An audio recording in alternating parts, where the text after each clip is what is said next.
여러분이 잘 알고 계시는 인제대학교 백병원에서 흉부외과 전문의로서 활동하시다가 고향인 기장에 돌아오셔서 지금 현재 개원하셔서 조영길 의원을 운영하고 있습니다. 오늘 여러분이 갖고 계시는 그 교재도 조영길 박사님께서 직접 그 제작을 하셔서 여러분들한테 배포한 책입니다. 이 부분에 대해서 박수 한번 쳐주십시오.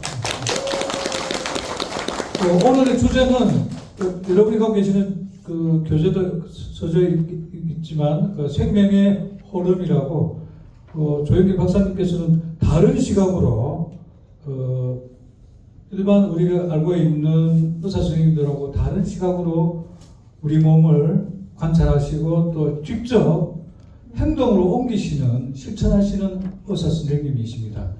조영길 박사님을 모실 때 큰 박수로 환영해 주십시오. 조영길 박사님을 소개합니다. 감사합니다. 이렇게 제 강의를 들어주시는 분께서 이 목이 조금 쉬었는데요. 그래도 하여튼 해보겠습니다. 강의가 지금 네 번째죠.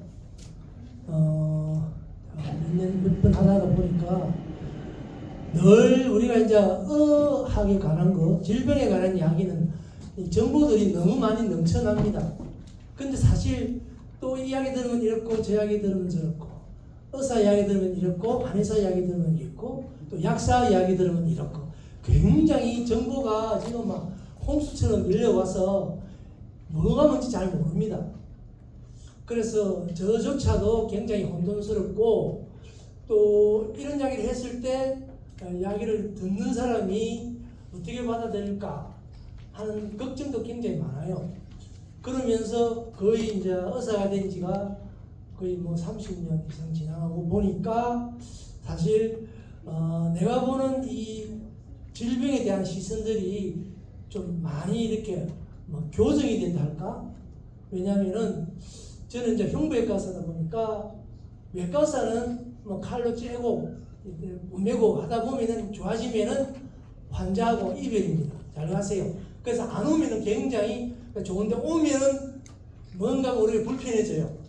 내가 뭔가 잘못했는가 싶어서 그러는데 요즘 보면은 외과 의사들이 다들 주가가 없어서 다 안 하려합니다. 근데 대신에 이제 내과 의사들이 굉장히 많아집니다. 근데 이 내과 의사들, 약을 주는 의사들, 뭐 간단한 치료를 하는 의사들은 사실은 환자가 많이 올수록 수입이 되니까 이 의료라는 게 이제 그런 쪽으로 자꾸 나아가게 됩니다.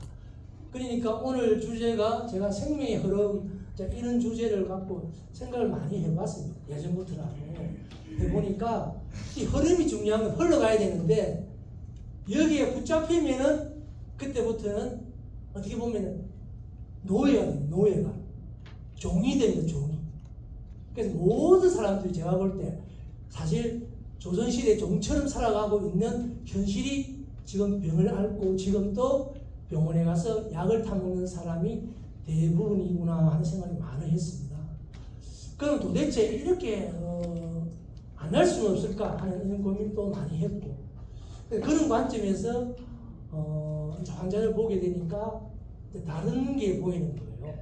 그러니까 누구나 마찬가지로 뭔가 시선이 달라져야만 안에 자기 안쪽으로 다른 느낌이 받아지는 건데 그래서 그런 쪽으로 이제 받아보니까 병원에 안 와도 건강히 살 수 있다. 단지 불편하다. 왜 불편하냐? 자기가 노력을 해야 되거든요. 힘이 들어요. 힘이요. 그러니까 요즘 사람들 힘드는 걸 안 하려니까. 근데 힘이라는 것도 그렇잖아요. 그죠? 힘이 들어야 됩니다. 힘이 들어가야 되잖아요. 그죠? 힘이 들어가야 힘을 내잖아요. 힘도 쓰고. 이게 사실 또 이 흐름이라고.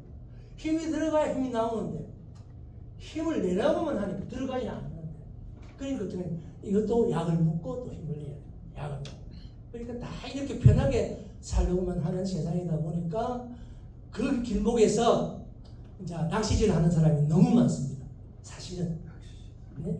건강기능식품 회사들 관계도 낚시질하고 있고 온 천지가 그래서 앞으로 우리가 마주하는 세상은 이 질병과 관계되는 이런 건강 기능이라든지 이런 사업들이 굉장히 판을 칩니다. 그런 세상이 이제 우리 눈앞에 있는데 정말로 건강하게 살려면은 거기서 벗어나야 하는 길이 뭘까? 자, 이런 고민을 하면서 사실 오늘 나눠드린 책도 제가 좀 정리를 해봤고, 물론 이제 어떻게 보면 깊이 있는 책은 아니에요. 그냥 쭉 이런 흐름이 있다는 것을 말씀드리고 싶고, 그 다음에는 이 흐름을 계속 이야기하다 보니까 도대체 흐름이 어떻게 됐는지, 또 지난 강의에서는 그런 이야기를 해드렸습니다.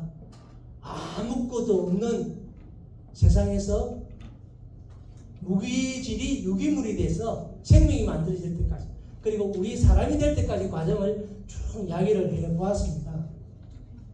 그런데 이제 그까지는 했는데, 그런 사람이 되기까지는 이야기를 드렸는데, 사람 안으로 만약 흐름이 들어왔을 때 우리가 이걸 어떻게 해야 될까 하는 고민을 해보았습니다. 해보니까 또 생각이 또 났습니다. 뭐가 났느냐? 나중에 이야기 말씀드리겠지만은 공자님이 생각이 나는 거예요. 공자님이. 그래서 오늘 공자님 이야기 좀 할 거예요. 물론 공자님은 한편으로 굉장히 불편합니다. 뭐가 불편하냐? 공자님은 사실 장자가 제일 중요해요. 장자가. 공자님 세상을 보면 전부 다 장자 위주 세상이에요. 또는 아들 위주 세상이에요. 아버지 위주. 이런 세상이란 말이에요. 근데 지금은 그런 세상이 아니거든요. 그래서 물론 공자님 세상에서는 그런 세상이 주를 이뤘지만은 지금은 그런 세상이 아니기 때문에 공자님이 지금 나타나시면은 저는 생각에 또 다른 이야기를 하실 거라는 생각을 합니다. 그래서 공자님 이야기를 참조를 해서 생명의 흐름을 한번 제 생각에 기존에 생각하고 있는 건 다를 수가 있습니다. 그거는 또 깊이 있는 학식 있는 사람들하고 이렇게 쓴 책이라든지 방송이라든지 요즘 흔한 유튜브를 보면은 잘 알 수 있잖아요, 그죠? 그래서 그거 말고 저는 잘 모르겠더라고요. 왜 모르겠냐? 한자라는 거는 그 한자의 의미를 설명을 듣지 않으면 사실 그걸 모르는 거예요. 그만큼 한자는 어렵습니다. 이게 무슨 뜻이죠? 들어봐도 이해가 안 갈 수도 많습니다. 그렇지만은 제가 보기에 그래도 뭐 깊이 있는 한자 공부는 안 했지만은 조금 이렇게 뭐 고등학교 실력이라든지 대학 와서라든지 제 나름대로 한자를 조금 이렇게 공부하면서 느꼈던 그런 생각을 바탕으로 한번 한자 문화에서 설명했던 걸 우리식으로 또 저식으로 한번 공자님 말씀을 한번 전해드리고 싶다는 생각을 했습니다. 그래서 그 흐름을 이야기하고 싶습니다. 그래서 사람 흐름이라는 건 그래요. 흘러가면은 어떻게 보면 그 흐름 속에 우리가 골목을 지나가더라도 예전 같으면 그죠? 이 주먹이 나타나서 막 괴롭히는 세상. 그래서 흐름이라는 것은 생명의 흐름도 마찬가지지만 흐름이라는 것은 전쟁을 만납니다. 전쟁을 만나면 또 변화가 또 오고, 그래서 도전하고 극복하고 이런 게 사는 생명의 흐름이라고 생각이 듭니다. 그 흐름 중에 저는 이 손자가 쓴 손자독부의 제일 앞부분에 이런 이야기가 나와요. 도천지장법. 사업을 위해서 제일 첫 번째로 해야 될 거는 길. 이게 뭐냐면 공감입니다. 공감. 전쟁을 하는데 있는 이야기, 무슨 이야기 하냐면 전쟁은, 싸움은 국가로 치면은 흥망성쇠가 달린 터전이고, 가정으로 치면은 패관망신하는 길이 될 수도 있고, 한 개인으로 치면은 생사의 자리라는 거죠. 그래서 이 오사라 하는데 다섯 가지를 좀 생각을 하자. 뭘 하냐? 처음에 이 길이 맞느냐 안 맞느냐. 그래서 한자에 나옵니다. 저기 백성으로 하여금 윗사람하고 더불어서 이 길이 맞는지 동의를 구해라는 거예요. 다시는 내가 사업도에 가려면은 우리 가족들한테, 내가 사업을 하려면은 우리 가족들한테, 자식들하고 의논을 해야 됩니다. 그래서 이 세상은 혼자서 뭘 하다가 보면은 사실 망한 사람이 대부분입니다. 그래서 모든 일은 동의를 받자. 내 주위에 어떤 일이라도. 그래서 서울 남자하고 경상도 남자 차이가 뭐게 있겠습니까? 여자가 볼 때. 서울 남자는 상냥하게 잘 언어하는데 경상도 남자는 연어 잘 안 합니다. 왜? 그렇게 배웠기 때문에. 그래서 제일 중요한 거는 흘러가기 위해서 나타나는 싸움에 있어서 이기려면 제일 먼저 같이 싸우는 사람들한테, 국민들한테, 백성들한테 먼저 동의를 구하고 가족에게도 동의를 구하고, 그게 제일 첫 번째 일이고, 두 번째 싸우려면 하늘의 기운을 바라는 것입니다. 그 당시는 손자가 사는 당시든 공자님이 사는 당시든, 그죠? 하늘 쳐다보면은 무조건 그때는 음양의 세계, 음양. 음은 그늘이고 양은 햇볕이고 뭐 이런 우주의 기운이 음양에 있다는데, 모르겠어요. 우리 태극기 안에도 그죠? 빨간색과 푸른색이 태극처럼 그것도 음양이에요. 그 당시에는 그렇게 설명된 거죠, 그죠? 그런 것처럼 그런 기운을 보면서 계절도 생각하고, 계절.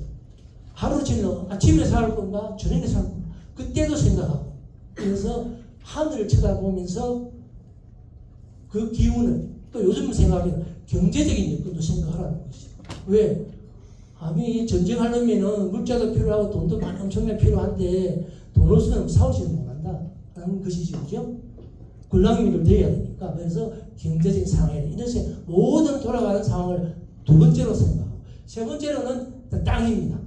뭐냐? 어디서 살 건지, 장사도 어디서 할 건지, 비싼 땅에서 할 건지, 산 땅에서 할 건지, 대로변에서 할 건지, 골목에서 할 건지. 근데 사업으로 치면은 망하는 길이 골목에서 하는 거예요. 왜? 사람이 잘 안 지나가니까. 그래 장사는 큰 길에서 돈을 주더라고. 그렇게 해야 고객이 많고, 그 다음에는 또 고객이 많이 오는 방법은, 그 다음 방법이 뭐겠어요? 장수의 능력인 거예요. 네 번째, 장수가 얼마나 능력이 있느냐.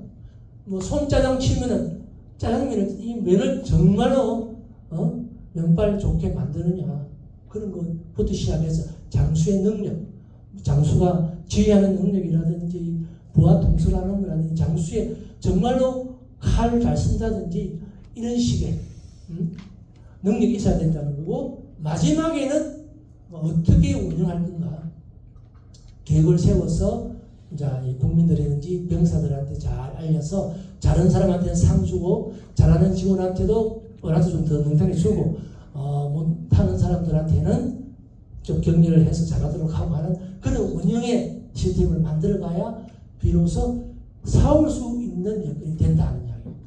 그래서 나는 우리 사람 삶도 그냥 살아야 되는 거 아니에요. 이런 계획을 갖고 어떤 일을 하든지 간에 이렇게 오사, 손자 목에서 나오는 오사, 저도 젊을 때 이걸 읽으면서 굉장히 감명을 많이, 늘 이런 생각을 많이 합니다. 그래서 여러분들도 뭘 할 때 이 도천지장법이라는 걸 염두에 두면서 자기 생각들을 한번 담아보는 게 좋겠다는 생각이 들고요. 그 다음에 이제부터 흐름에 대해서 들어가겠습니다. 왜 흐름을 알아야 돼? 세상은 변한다는 거죠. 변하는 것을 분명히 알아야 됩니다. 변하지 않는 게 없습니다. 비가 올 것 같으면 우산 갖고 가야 되고, 그죠? 추운 겨울이 오면은 옷도 준비하고, 그죠?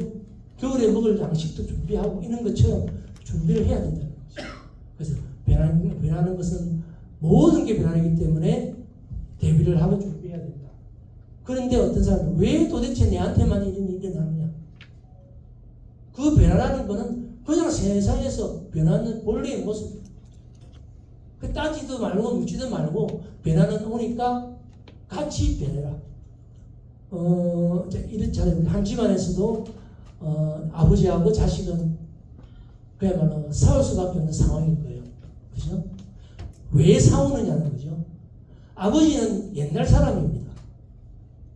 자식은 현재 사람입니다. 왠 줄 압니까? 지금 우리 여기 앉은 많은 사람들은 사실 우리는 후진국에서 태어난 백성들이잖아요. 그죠? 우리는 후진국에서 태어났습니다. 지금 우리 애들은 선진국 애들입니다. 어떻게 대화가 되겠습니까? 그러니까 몸으로는 대화가 되지 않습니다. 그걸 어떻게 하느냐? 생각으로 대화가 돼요. 그 생각이 뭐냐? 지금에 맞도록 이 머리를, 생각을 배워야 된다. 그래야만이 자식들이 아버지도 이렇게 생각하세요 하면서 다가옵니다. 그래서 자식들하고 카톡을 해야 됩니다. 넌 지금 뭐 하느냐? 나는 이거 한다. 밥 먹을 때 사진 찍고 나 지금 이거 먹는다. 그러면 자식도 먹는 사진 찍고 볼로. 아, 이 녀석 어디 가서 이걸 먹고 사네. 우리 지방에는 대부분 애들이 그냥 서울로 저 다 가서 경력이 많습니다. 어떻게 사는지 모릅니다. 돈만 벌어주면 좋아합니다. 돈 떨어지면 집에 옵니다. 그런 식으로 필요에 따라서 오지만은 과거와는 별로 이렇게 안 섞이려 합니다. 왜? 도움이 안 되니까. 그래서 유명한 말이 있습니다. 현재와 과거, 과거가 현재와 싸우면 미래가 없답니다. 그런 말이 있습니다. 그러니까 자식들한테는 그냥 수긍하는 자신만 보여도 자신은 앞으로 나아갑니다. 왜? 쥐의 앞길을 쥐가 책임지니까. 그게 또한 흐름입니다. 그게. 그래서 그 자식들 흐름은 그냥 둔 흘러갑니다. 그 제 책 제목에 보면은 이 선은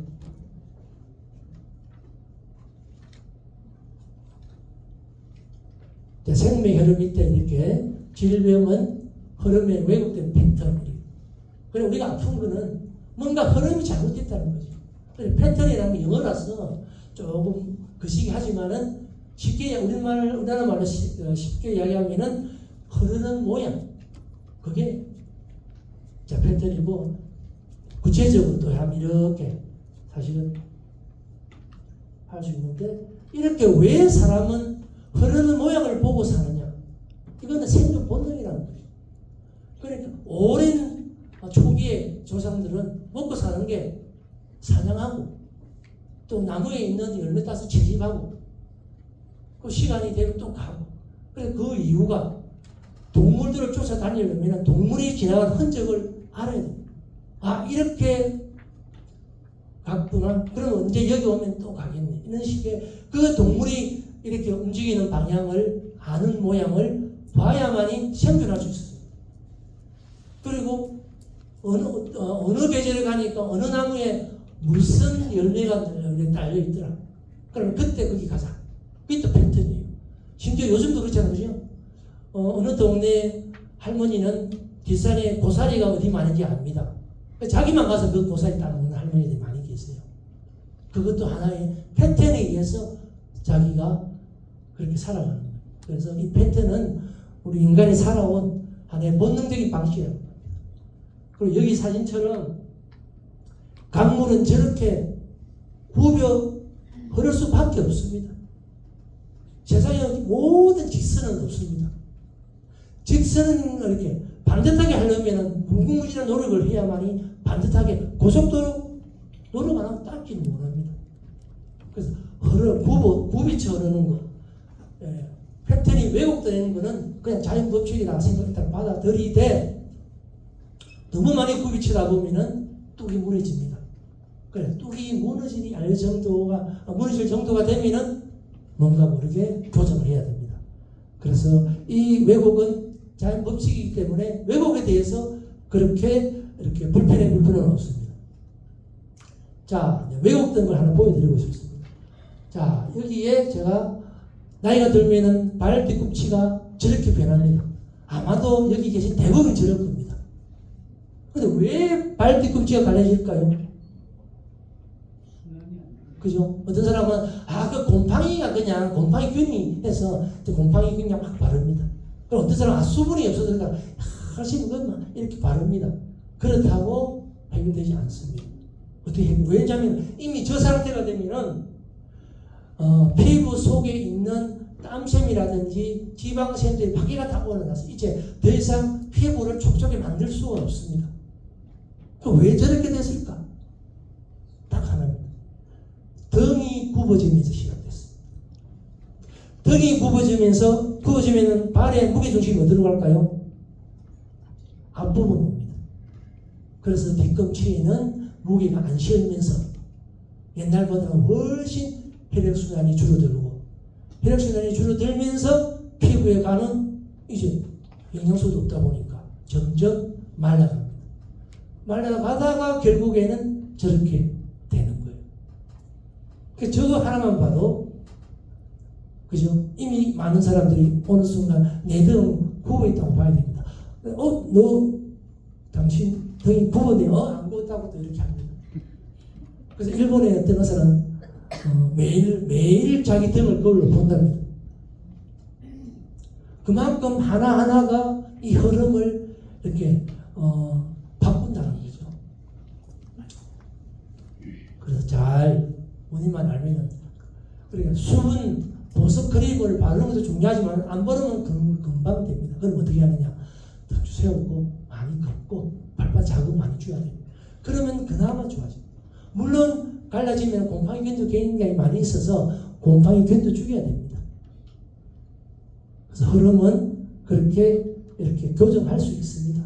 100%는 아니더라도. 자, 그래서 제가 오늘 소개하고 싶은 것은 공자님 이야기를 좀 하겠습니다. 공자님이 말씀하셨던 주역, 원래 주역은 공자님이 쓴 게 아니에요. 오랜 복희시라는, 그죠? 자, 복희라는 전설적인 그 황제 왕이, 다음 넘어가겠습니다. 좀 이따 설명할게요. 그래서 공자님이 주역을 만드는 거는 주역을 보니까 너무너무 세상 이치하고 비슷하다는 거죠.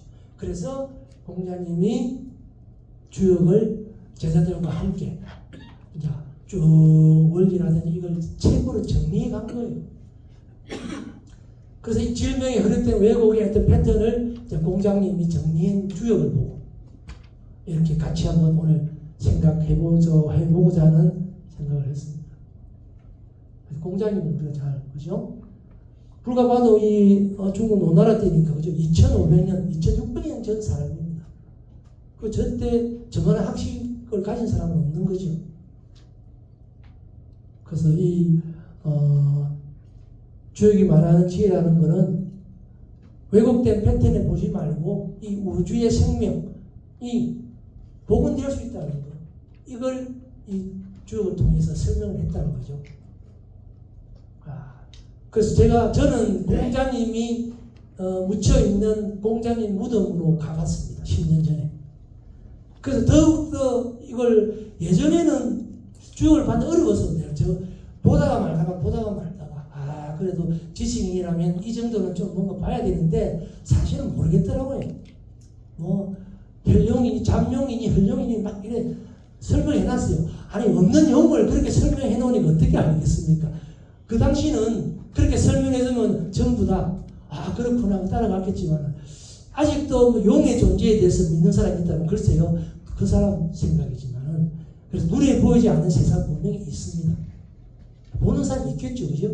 그렇지만 저는 못 보니까 이해가 안 가는 거죠. 그런데 공자님 거기에 곡부라는 동네에 지도를 다녀오서 저도 태산에 올라가 봤습니다. 태산은 높이가 보면은 1545m. 그리고 우리나라와 비슷한 위도 있어요. 위도 36도 이렇게 있습니다. 그런데 이 큰 땅이 그 광활한 평야에 우뚝 솟아서 있습니다.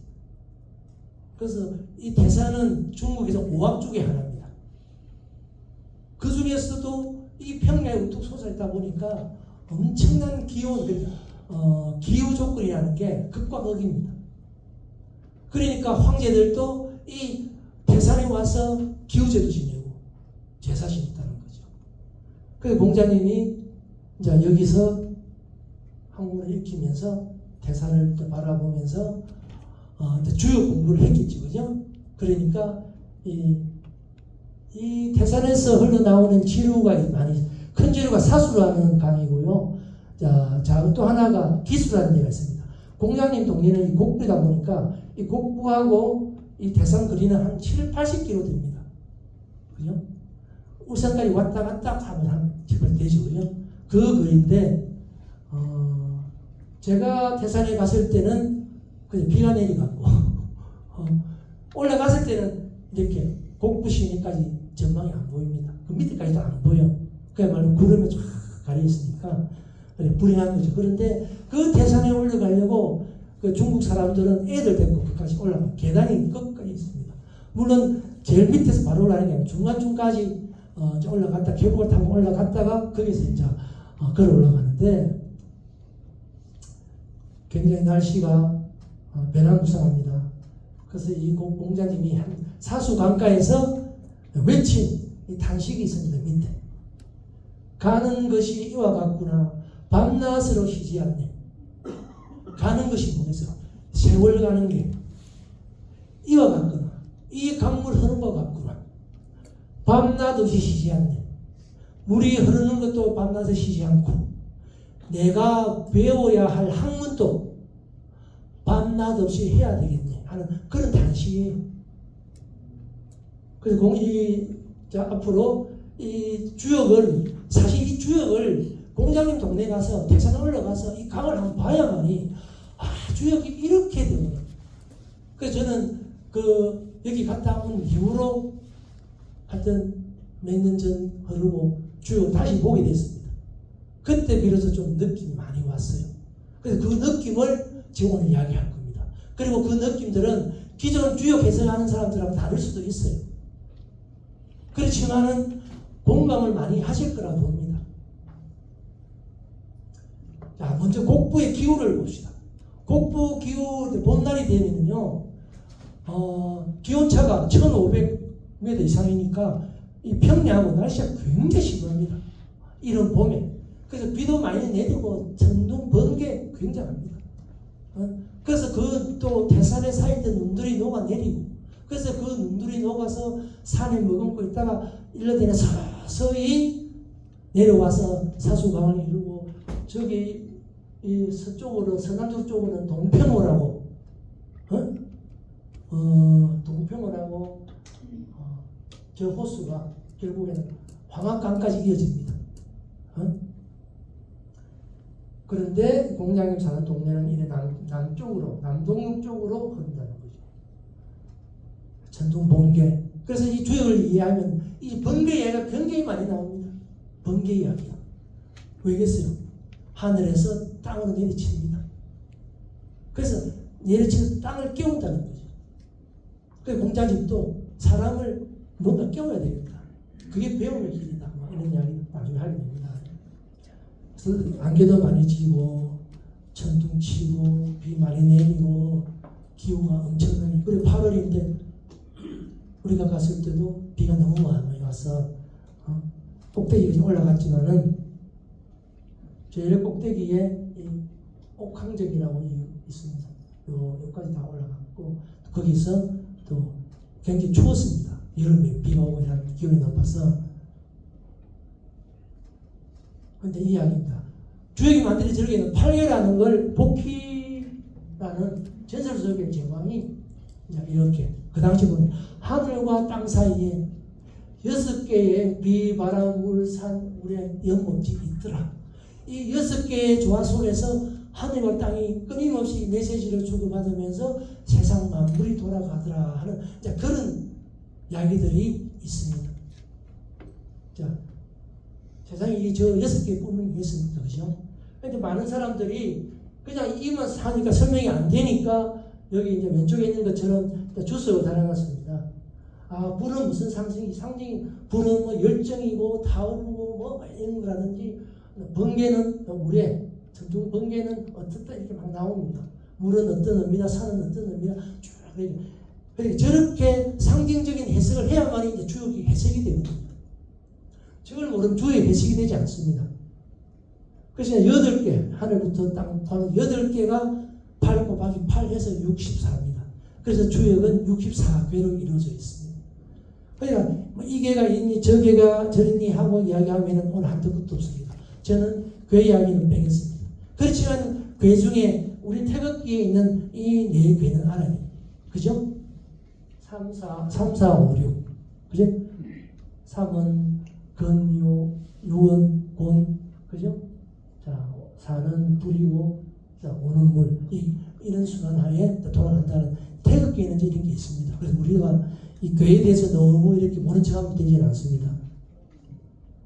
공자님이 주역을 보고 그 전까지 내려왔던 주역을 보고 이제 12기라고 주석서를 달았습니다. 그래서 그걸 10가지 날개라고 표현합니다. 그래서 여기 보면은 뭐 여러 가지 단전이 내가 쭉 하나하나 설명하는 것도 있고 2개를 합쳐서 32개를 만들어 잡기라는 것도 있고 제가 잡기에도 다 읽어보고 그런데 이제 여기서 할 거는 서괴 괴의 순서라는 겁니다. 쭉 흘러가면서 64괴를 설명한 그 흐름을 오늘 같이 한번 공부해 봅시다.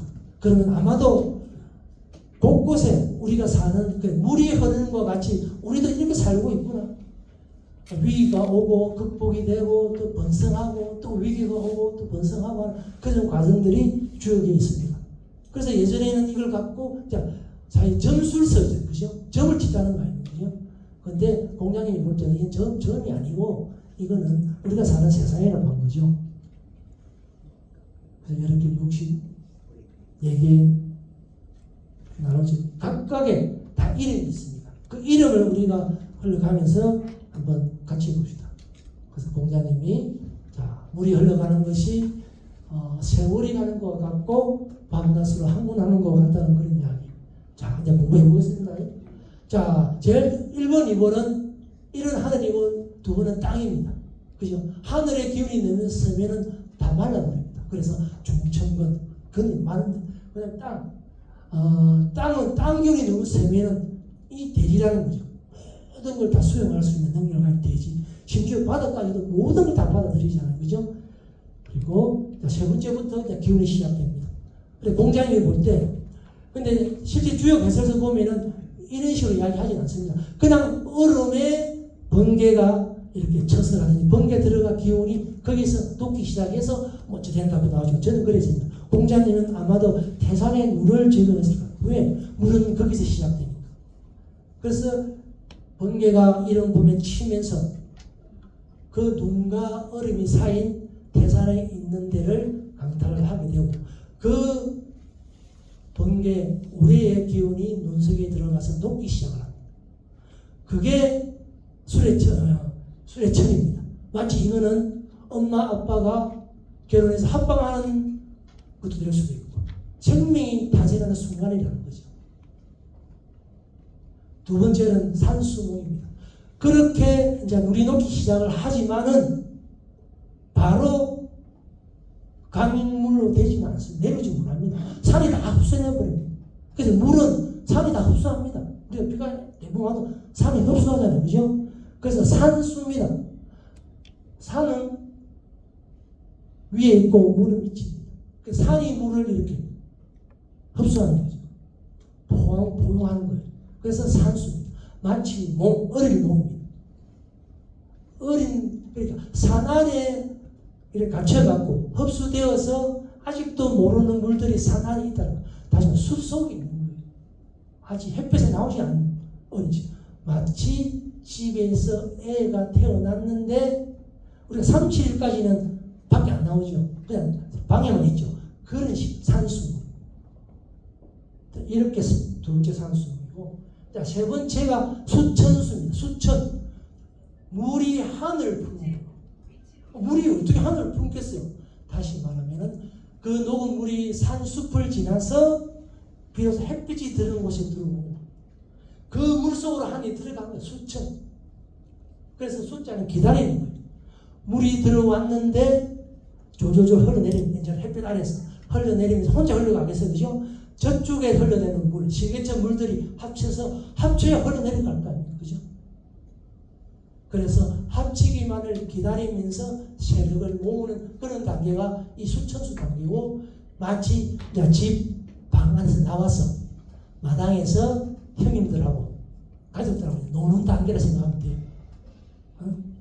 그런 말도 배우고 아직 대문 밖으로 못 나갑니다. 대문만 다른 세상이니까. 그게 이 수천수 제가 보기에는. 그 다음에 천수소이노. 다시 말해 하늘이 물을 품었는데 손자 다툴 소리 나. 뭐냐? 하늘이 물을 품는데 사고다. 무슨 말이냐? 다시 말하면은 물이 계곡을 따라서 흘러내리다가 하늘에서 비가 쏟아지는 거예요. 그래서 엄청난 비에 의해서 이 산에서 내려온 계곡물이 감당해야 되겠습니까?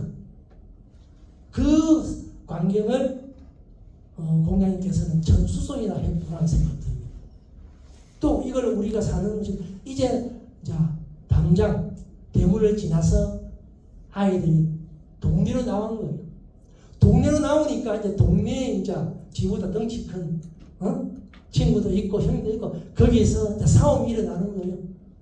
그게 다툼입니다. 그게 사실 성장 과정입니다. 우리도 어린 시절 보면, 저도 어린 시절 보면은 우리 동네에서 저 다른 동네 가려면 이렇게 오래서 어떤 사람들 막 얻어맞기도 하고 그런 이 괴가 천수소리라는 개입니다. 그런데 계곡에서 흘러내리는 물은 하늘에서 내리는 물하고 싸움이 되지를 못합니다. 싸움에서 패했습니다. 그러니까 어쩌겠습니까? 물은 지하로 들어갑니다. 왜? 세력을 지하에 들어가서 그 큰 물에서 다 밀린 물들끼리 모여야 되는 거예요. 다시 말하면은 우리 애들 치면 이제는 학교에 가야 되는 거예요. 이제 말애라고 놀 게 아니고 이제 학교에 가서 이제 뭔가 싸움의 기술도 좀 배우고 이제 머리 안에도 뭐 이래서 학교에 가는 그러니까 똑같이 지하에서 세력을 형성하는 시기입니다. 이게 이제 지수사. 그 다음에가 이제 수지비가 나옵니다. 지하에서 이제 물들이 모여서 지하에 들어간 물이 모이면서 정수도 되고 깨끗한 물도 되고 얼마만 지하수가 되겠죠. 그러니까 어딘가 모르게 나오게 됩니다. 나오게 돼서 다른 곳에서 나오는 물들과 섞입니다. 그러니까 물들끼리 경쟁하는 거예요. 누가 잘난 물인지, 누가 흙탕물인지. 그래서 비교하는 물이에요. 그래서 학교를 이제 지나서 학교에서 공부 다 하고 비로소 사회에 나와서 저쪽 학교 나온 사람, 우리 죽성초등학교 나온 사람, 대면초등학교 나온 사람끼리 이제 나중에 사회 나와갖고 서로 경쟁하는 그런 것 같은 거예요. 그게 수집이라고 이렇게 이야기합니다. 그래서 지하에서 물이, 그죠? 땅 위에 있잖아요. 수지, 물이 땅 위에 있는 거예요. 다 나왔습니다. 비로소 땅이 나온 거죠. 그 다음에 풍천소축이 나옵니다. 이런 것도 읽어보면요, 이해가 잘 안 갑니다. 저는 전혀 해석합니다. 그래서 이 바람이 하늘 품고 소축, 작은 축축을 이뤘다. 뭐냐? 바람이라는 게 뭡니까? 깎아냅니다. 바람은. 깎으니까 그 공간이 생깁니다. 거기 하늘이 들어가는 거예요. 그래서 구덩이가 생깁니다. 그래서 물이 흘러내리면서 구덩이가 파인데 물이 많이 고입니다. 거기에 물이 고인다. 풍천소축입니다. 저는 이걸 보면은 우리가 이제 학교도 졸업하고 사회에 나와서 인턴 사원으로 회사 들어가서 이렇게 이제 사회 경험도 하고 전문적 기술도 배우는 과정. 그래서 작은 실력을 쌓아오는 과정이라는 거죠. 그래 아직까지 험난한 건 없습니다. 아직까지. 그런 다음에 천택리. 비로소 하늘이 우물을 하면 연못, 태클 연못이거든. 연못 위에 하늘이 있는 거예요. 그래서 리자는 바른다는 뜻입니다. 하늘이 연못에 들어온 거예요. 그래서 큰 연못이 생깁니다. 그럼 어떻게 했어요? 그죠? 그 연못이 산도살림을 이렇게 그 수분에 의해서 산도살림, 또 산은 또 물을 연못으로 보내고 하면서 서로 유인하는 그런 세상. 그래서 큰 이 하늘이 비로소 연못에다가 이제 들어온 그런 걸 천택리. 또 다르게 이야기하면은 자 인턴 사원도 끝나고 그래서 뭐 결혼도 했다 할 수도 있고 안 그러면은 사업체도 운영하는 그런 상황에 온 거죠. 그래서 지천택, 그죠? 하늘을 다 품고 만물을 소생시키는 시기인 거예요. 이까지는 흐름이 굉장히 이제 잘 흘러옵니다. 잘 흘러오는데 이제 문제는 여기부터 시작됩니다. 그래서 사업체를 운영하던 가정을 이뤘던 처음에는 너무너무 번성을 합니다. 그런데 세상이라는 것은 그렇지 않습니다. 세상이라는 것은 자 천지부 하늘과 땅이 이제 갈립니다. 하늘이 땅을 그냥 이렇게 지구 삼킨다. 다시 말하면은 서로가 욕구가 다른 거예요. 그래서 천재지변이 일어납니다. 가뭄이 옵니다. 홍수가 옵니다. 감당이 안 되는 땅은. 또 사업을 벌이다가 경제 상황이 나빠져서 문제가 옵니다. 좋은 건강도 뭔가 안 좋아져서 스트레스 망하게 됩니다. 그런 상황이 옵니다. 이 과정 속에서도 모두 우리가 걷는 건강도 여기 관련되어 있습니다. 위기가 온다는 거죠. 그러면 위기가 오면 항상 그죠? 또 뭔가 방책을 찾아내야 됩니다. 그게 천하동인입니다. 천하동인 혹시 들어본 적 없습니까?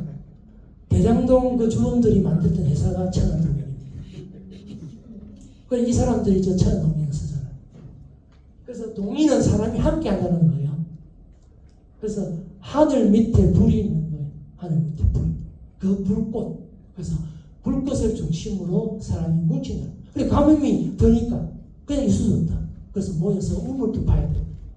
홍수가 나면 사람도 모여야 됩니다. 모여서 제방도 쌓고 극복을 해야 됩니다. 그런 극복의 과정들이 천하동인입니다. 그래서 대장동 일당들이 시작할 때는 천하동인이라는 회사를 세웠습니다. 우리 잘해오지 않아서.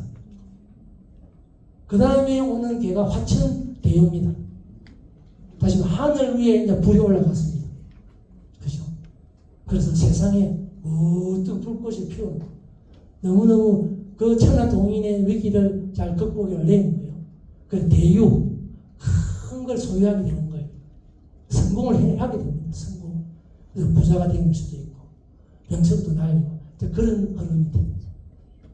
그러면은, 비로소 목자님은 이때가 중요하다. 조심해라. 왜? 뒤에 나옵니다. 겸자가 나옵니다. 겸손할 겸자가 나옵니다. 우리가 있을 때, 넉넉할 때, 잘 됐을 때, 겸손이라는 걸 공에 주문합니다. 마치 땅이 산을 품듯이. 그죠? 평지가 있는 게 아니잖아요. 그죠? 또 땅은 있으려는데 산이 나오게 되면 경기에 힘이 듭니다. 그런 상황이 온다. 그래서 겸손하게 살자 하는 이런 주문을 냅니다. 그 다음에 겸손하게 살다 보면은 다시 물이 이제 평지에 와서 서서히 흘러갑니다. 흘러가다 보면 어떻게 했어요? 너무너무 오래 천천히 흘러가다 보면 너무너무 겸손하게 살다 보면은 햇빛에 다 말라버릴 수 있습니다. 그럼 어떡하지? 이렇게 생각할 수 있습니다. 그러면은 내 이제 대비를 해라. 건강할 때 건강을 질병에 온 것을 대비하라. 그래서 이 예자, 미리 예자 대비를 하라. 그럼 어떻게 대비하느냐? 내집니다. 내 우레가 있고 우레가 땅에다가 내리친다는 거죠. 근데 번개 천둥이 치면 반드시 비가 옵니다. 그죠? 비가 오잖아요. 그러니까 내 집, 내가 내성이 치고 번개가 칠 때 비가 온다. 그러니까 그때를 대비해서 뭔가 준비를 해라고 주문하는 거예요. 그런 다음에 그러면 준비를 어떻게 해야 되느냐? 둘러봐라. 택내는 그죠? 우물에 뇌가 쳐서 우물의 안속으로 이렇게 번개가 들어갑니다. 그러면 우리가 번개 맞으면 딱 죽습니다. 그죠? 저 골프 치다가 그죠? 골프 치에 번개 맞아서 높이 올라가 번개 맞습니다. 그래서 허리 다는 사실 높이 가서 제망대에 들면은 그야말로 이제 죽음을 부르는데 우레는 두 가지 특성이 있습니다. 물론 우레가 이렇게 치면은 순간적으로 충격을 인해서 생명체가 파괴될 수는 있습니다. 자연이 파괴가 되고 산소가 날 수는 있습니다. 그런데 그 우레는 저 밑에 적어놨는데 치면서 그 에너지가 공중에 있던 질소를 산소와 결합시킵니다. 그렇게 해서 질소 화물이 만들어져요. 질소 화물이 물속으로 들어오게 됩니다. 연못하는 물속으로 들어옵니다. 들어오게 되면은 질산염이 됩니다. 질산염이 뭡니까? 질소 비료입니다. 그 비료에 의해서 연못 안에 있는 미생물들, 불안이 먹고 삽니다. 그래서 좋아지는 거예요. 지금 제 말씀은 현대적인 해석이지만은 그 당시 동양이 볼 때도 우리가 그 연못에 치는데 연못이 이렇게 뭐가 문제가 돼야 되는데 연못이 더 이렇게 생생하고 더 좋아지네. 그러니까 목격을 했다는 거죠. 그런데 교수님 그러면 안에는 물고기는 어쩝니까? 물고기는요 그 어떤 생존 본능으로 벌써 알고 있습니다. 날씨 흐려지면 저거 밑바닥에 다 들어가거든요. 그럼 그 기수한 곳에 다 숨습니다. 우리 고기 한 마리도 안 죽습니다. 그게 자연의 이치입니다. 그처럼 우리도 내가 친다는 거는, 우리가 친다는 거는 하나의 자극입니다. 자극. 내한테 스트레스가 오더라도 이걸 거부할 게 아니고 스트레스를 극복하는 힘을 길러라는 거죠. 그렇게 살면 된다는 거예요. 그래서 공자님은 그렇게 말씀하고 있는 것 같았습니다. 그 다음에 산풍고입니다. 그렇게 연못이 정말 생명체 살아날 연못이 되어 있는데 그래도 그래 끝나는 건 아니다. 어떠냐? 산풍고. 고는 벌레고입니다. 벌레고. 숨는다는 거예요. 산풍. 산 밑의 바람. 산 밑에 있는 바람은 계곡의 바람. 계곡의 바람은 습합니다. 습하면 벌레가 살기 십상입니다. 벌레가 모이면 약해집니다. 다시 말해 연못 뚝에 습한 데가 분명히 생긴다. 벌레가 생긴다. 그러면 연못 뚝이 약해진다. 고 주문합니다. 우리 삶도 자기가 잘났다고 성공했다고 미리 대비 잘한다고 하지만은 벌레가 어딘가 몰라서 산다. 그래서 벌레가 낄 걸 대비해라. 그럼 어떻게 대비하면 되느냐? 공자님은 지탱님이라고 이야기합니다. 지탱. 땅이 연못을 품고 있다. 다시 말하면 연못이 있는 주위 땅들을 다 일단 가봐라는 거죠. 제리말 임자입니다. 일단 가라. 그죠? 가서 어떤지 봐라는 거죠. 현장 답사를 해라. 문제가 생기실 때 그냥 있지 말고 그냥 있으면 해결 안 되고 있으면 나중에 나옵니다. 문제가 다 된다. 가라고 공연 주문합니다. 그 다음에 풍지가입니다. 가기는 가도 그냥 보고만 오면 안 된다. 풍지, 땅 위에 부는 바람입니다. 풍지. 땅 위에 바람이 어떻게 부는지까지 관찰을 해라. 불가능입니다.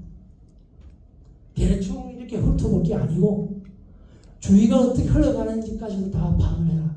그 공자님은 또 주문을 합니다. 그렇게 한 다음에 어떻게 하면 해결할 거냐? 공자님은 활해서합이라고 이야기를 합니다. 서합은 저서는 서. 그야말로 깨물어서 그냥 질근질근 씹는 거예요. 근본까지 다 고쳐라. 어떻게 고쳐라? 활에 불과 우리 같은 역전과 충격으로 아프다고 음살 부린 거 봐주지 말고 이거 대충 하지 말고 확실하게 제거를 해라. 문제는 근데 우리는 그렇지 않죠. 사는 게 대충 좋은 게 좋다고 많이 넘어가잖아요. 그리고 공자님은 그렇지 않다고 주역에서 이야기를 하고 있습니다. 그 다음 공자님은 또 주문합니다. 사나비, 비는 꾸민다는 이야기입니다. 근데 원주역의 사나비는 굉장히 해석을 좋게 해놨습니다. 잘 꾸민다고 이야기합니다. 그래서 산하니까 산 밑에 화려하게 산 밑에서 단풍이 들어서 산을 쫙 물들인다고 해석을 저는 해놨죠. 저는 그렇게 보지 않습니다. 산 밑에 불이 붙었다 생각합니다. 왜? 활의 사업으로 확실한 문제를 해결하지 않고 놔두면 또 확실하게 해결했다 하더라도 언젠가는 산 밑에 불씨가 남아있을 수가 있다. 가서 주의를 해라. 그러면 어떻게 산 밑에 불이 남아있으면은 산 홀랑 다 태워먹는다. 이렇게 그림처럼. 왜? 불은 타고 올라온다는 거죠. 불은 다 타고 먹는다. 그러면 어떻게 되는데요? 그러면은 산지방이다. 왜? 산 홀랑 타고 나면은 동심은 없어집니다. 없어지면은 비 오면은 바로 토사가 유식이 됩니다. 그럼 산지방입니다. 그러니까 내 몸에 어떻게 암덩이가 하나 있는데 이거 제거 안 하고 놔두면 뭐 다 집어 삼킨다. 또 그런 원리가 똑같은 거예요. 외과적으로 안 하면은 약으로 대충 하다가 문제 옵니다. 근데 산지방, 산의 지방이 깎아 흘러내린다. 이게 또 우리 삶과 똑같은 것 같아요. 대충 하다가 큰 위기 닥치면 아니라도 그 많던 태산자락에 많던 비바람이 산을 그냥 놔두겠어요. 그죠? 산지방 상황이 온다. 그러면 어떻게 하느냐? 질의 복이다. 복자는 되돌릴 복이다. 자기는 가만 놔두면 또 돌아온다. 왜? 여성 번개가 치고 그게 들어가서 당장은 산지방이 일어나더라도 언젠간 되지만은 사람은 유한하다는 거죠. 빨리 복원시켜야 된다. 어쨌든 충격에 의해서 힘이 들더라도 그렇게 산지박을 조문했습니다. 다음은 뭐냐? 천례무망. 지뢰고 돌려넣는데 우리같이 그렇게 해도 안 될 수가 있다. 그럼 어떻게 하냐? 천례무망. 헛되지 않다. 뭐가? 천례. 하늘에서 생기는 우레가 아무리 많이 생겨도 다시 아무리 많은 우레가 생겨서 작을 주더라도 헛되지 않으니까 정말로 노력을 좋을 만큼 열심히 해라. 그렇게 해야 세상은 고쳐지지. 안 그러고는 자 이런 이야기 한번 좀. 저도 살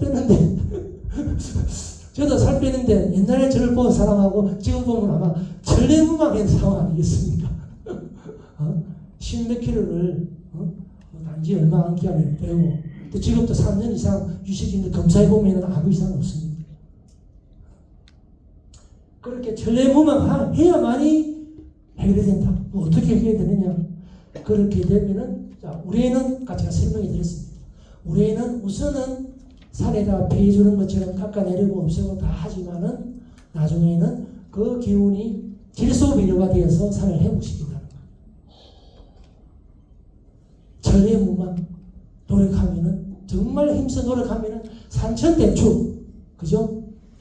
산이 하늘을 다 품어서 큰 총책이 일어난다. 그죠? 그래서 얼음을 딛고 노력하면은 이렇게 된다. 너희들도 학문에 힘을 써라 이런 거 아니겠어요? 공자님은 맨날 학문이니까 그죠? 대축 그죠? 그런데 공자님은 또 주문을 합니다. 대축했다고 그러니까 크게 많이 뭐 부자가 됐다고 안주하면 안 된다. 무엇이냐? 산도 또 이따 음식은 내가 친다. 산에 내가 치서 산을 깨워서 산 자체를 이롭게 한다.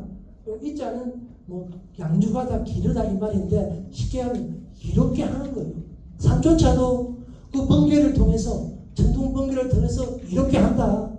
그러니까 제자들한테 너희들도 끊임없이 자신을 자극을 해라. 그래서 자신을 발전돼도 노력해라. 이렇게 해서 조언을 했습니다. 만약에 그렇게 하지 않으면은 태풍대입니다. 태풍 연못에 이거는 바람은 풍택이 연못 위에 부는 바람이 풍택이고 이거는 연못 밑에서 바람이 샌다는 거죠. 그렇게 산이 이롭도록 노력 안 하면은 결국 거기도 뭐 폭우가 오면은 산사태 나면은 그 물이 고스란히 연못으로 들어와서 연못에 뚝이 무너져서 큰 문제가 생긴다. 그러니까 산을 유지하는 것처럼 자기 자신도 그렇게 건강하게 또 지식적으로도 공부 열심히 또 공자는 이야기하죠. 그죠? 군자가 되라고 하는 군자가. 그래서 태풍대가 이제 뚝이 무너져서 물이 예를 들면 우리 저수지 그죠? 대라 사람옷이나 용수못이 터졌다 생각하라 한번 해봅시다. 그죠? 그러니까 종수 물이 엄청나게 많은 거예요. 그래서 감은 구덩이가 생기는 거예요. 물 내려와서 엄청나게 생겨요. 이 구덩이 어떻게 할 거냐? 구덩이가 그럼 놔둬도 결국에는 또 자연은 그 구덩이에서 생명이 들어앉아서 왜 거기도 번개가 칠 거니까 또 생명이 살아나서 또 좋아질 거예요. 그런데 우리 인생은 그게 아니에요. 구덩이가 있으면은 빨리 해결해야 말이죠. 그죠? 내 몸에 문제가 생겨 있으니까 공자님이 주문합니다. 중화리. 화는 불이잖아요. 그죠? 불이 두 개. 다시 말하면 열정을 가지라는 거예요. 그 단순한 열정이 아니고 리는 두 가지 뜻이 있습니다. 달라붙는 불은 확 달라붙죠. 다 붙고 나면 불은 뚝 떠납니다. 그런 것처럼 달라붙어라. 그래 이렇게 방금 그냥 강 건너 불교하지 마라. 달라붙어라. 달라붙어서 해결 봐라. 그래도 안 되면은 리자는 붙는 리자하고 떠날 리자도 됩니다. 재미있는 표현이 요 리자의 왼쪽은 이게는 허수아비하고 비슷합니다. 이거는 새입니다. 새가 허수아비 보고 있자 도망가. 그래서 떠나라는 거죠. 미련 갖지 말고. 아니 물난리가 나서 이제 다 없었는데 거기서 어떻게 살아갈 거냐. 과감하게 떠나라. 떠나서 뭔가 새롭게 해라. 자, 이런 의미로. 예?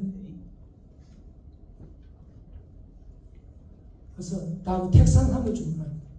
택산함이라는 게 자, 연못이 있고 연못이 산을 품고 있습니다. 그죠?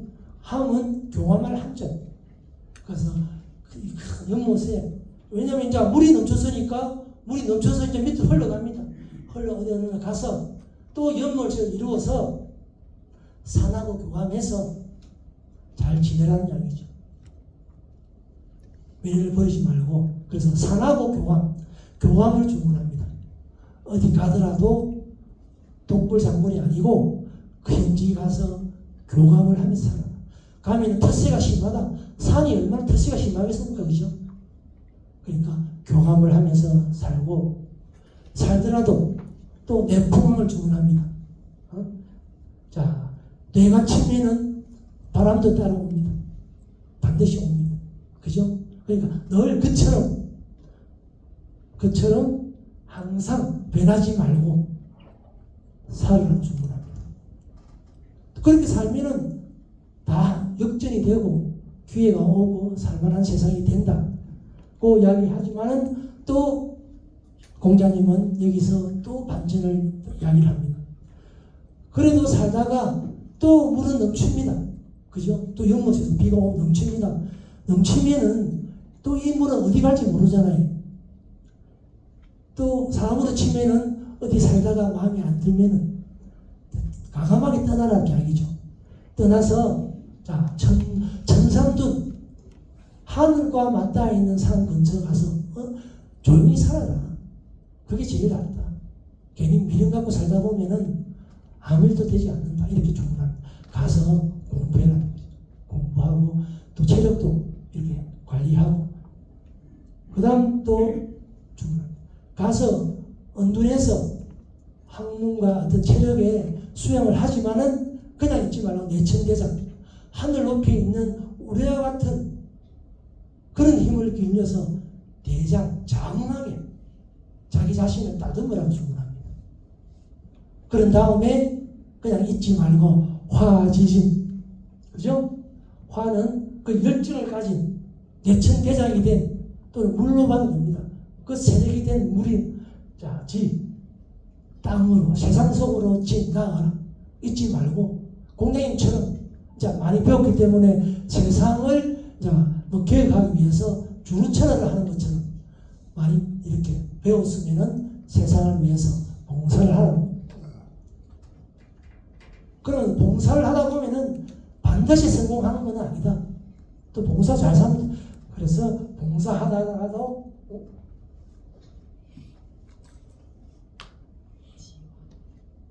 밑에 자 지화명입니다.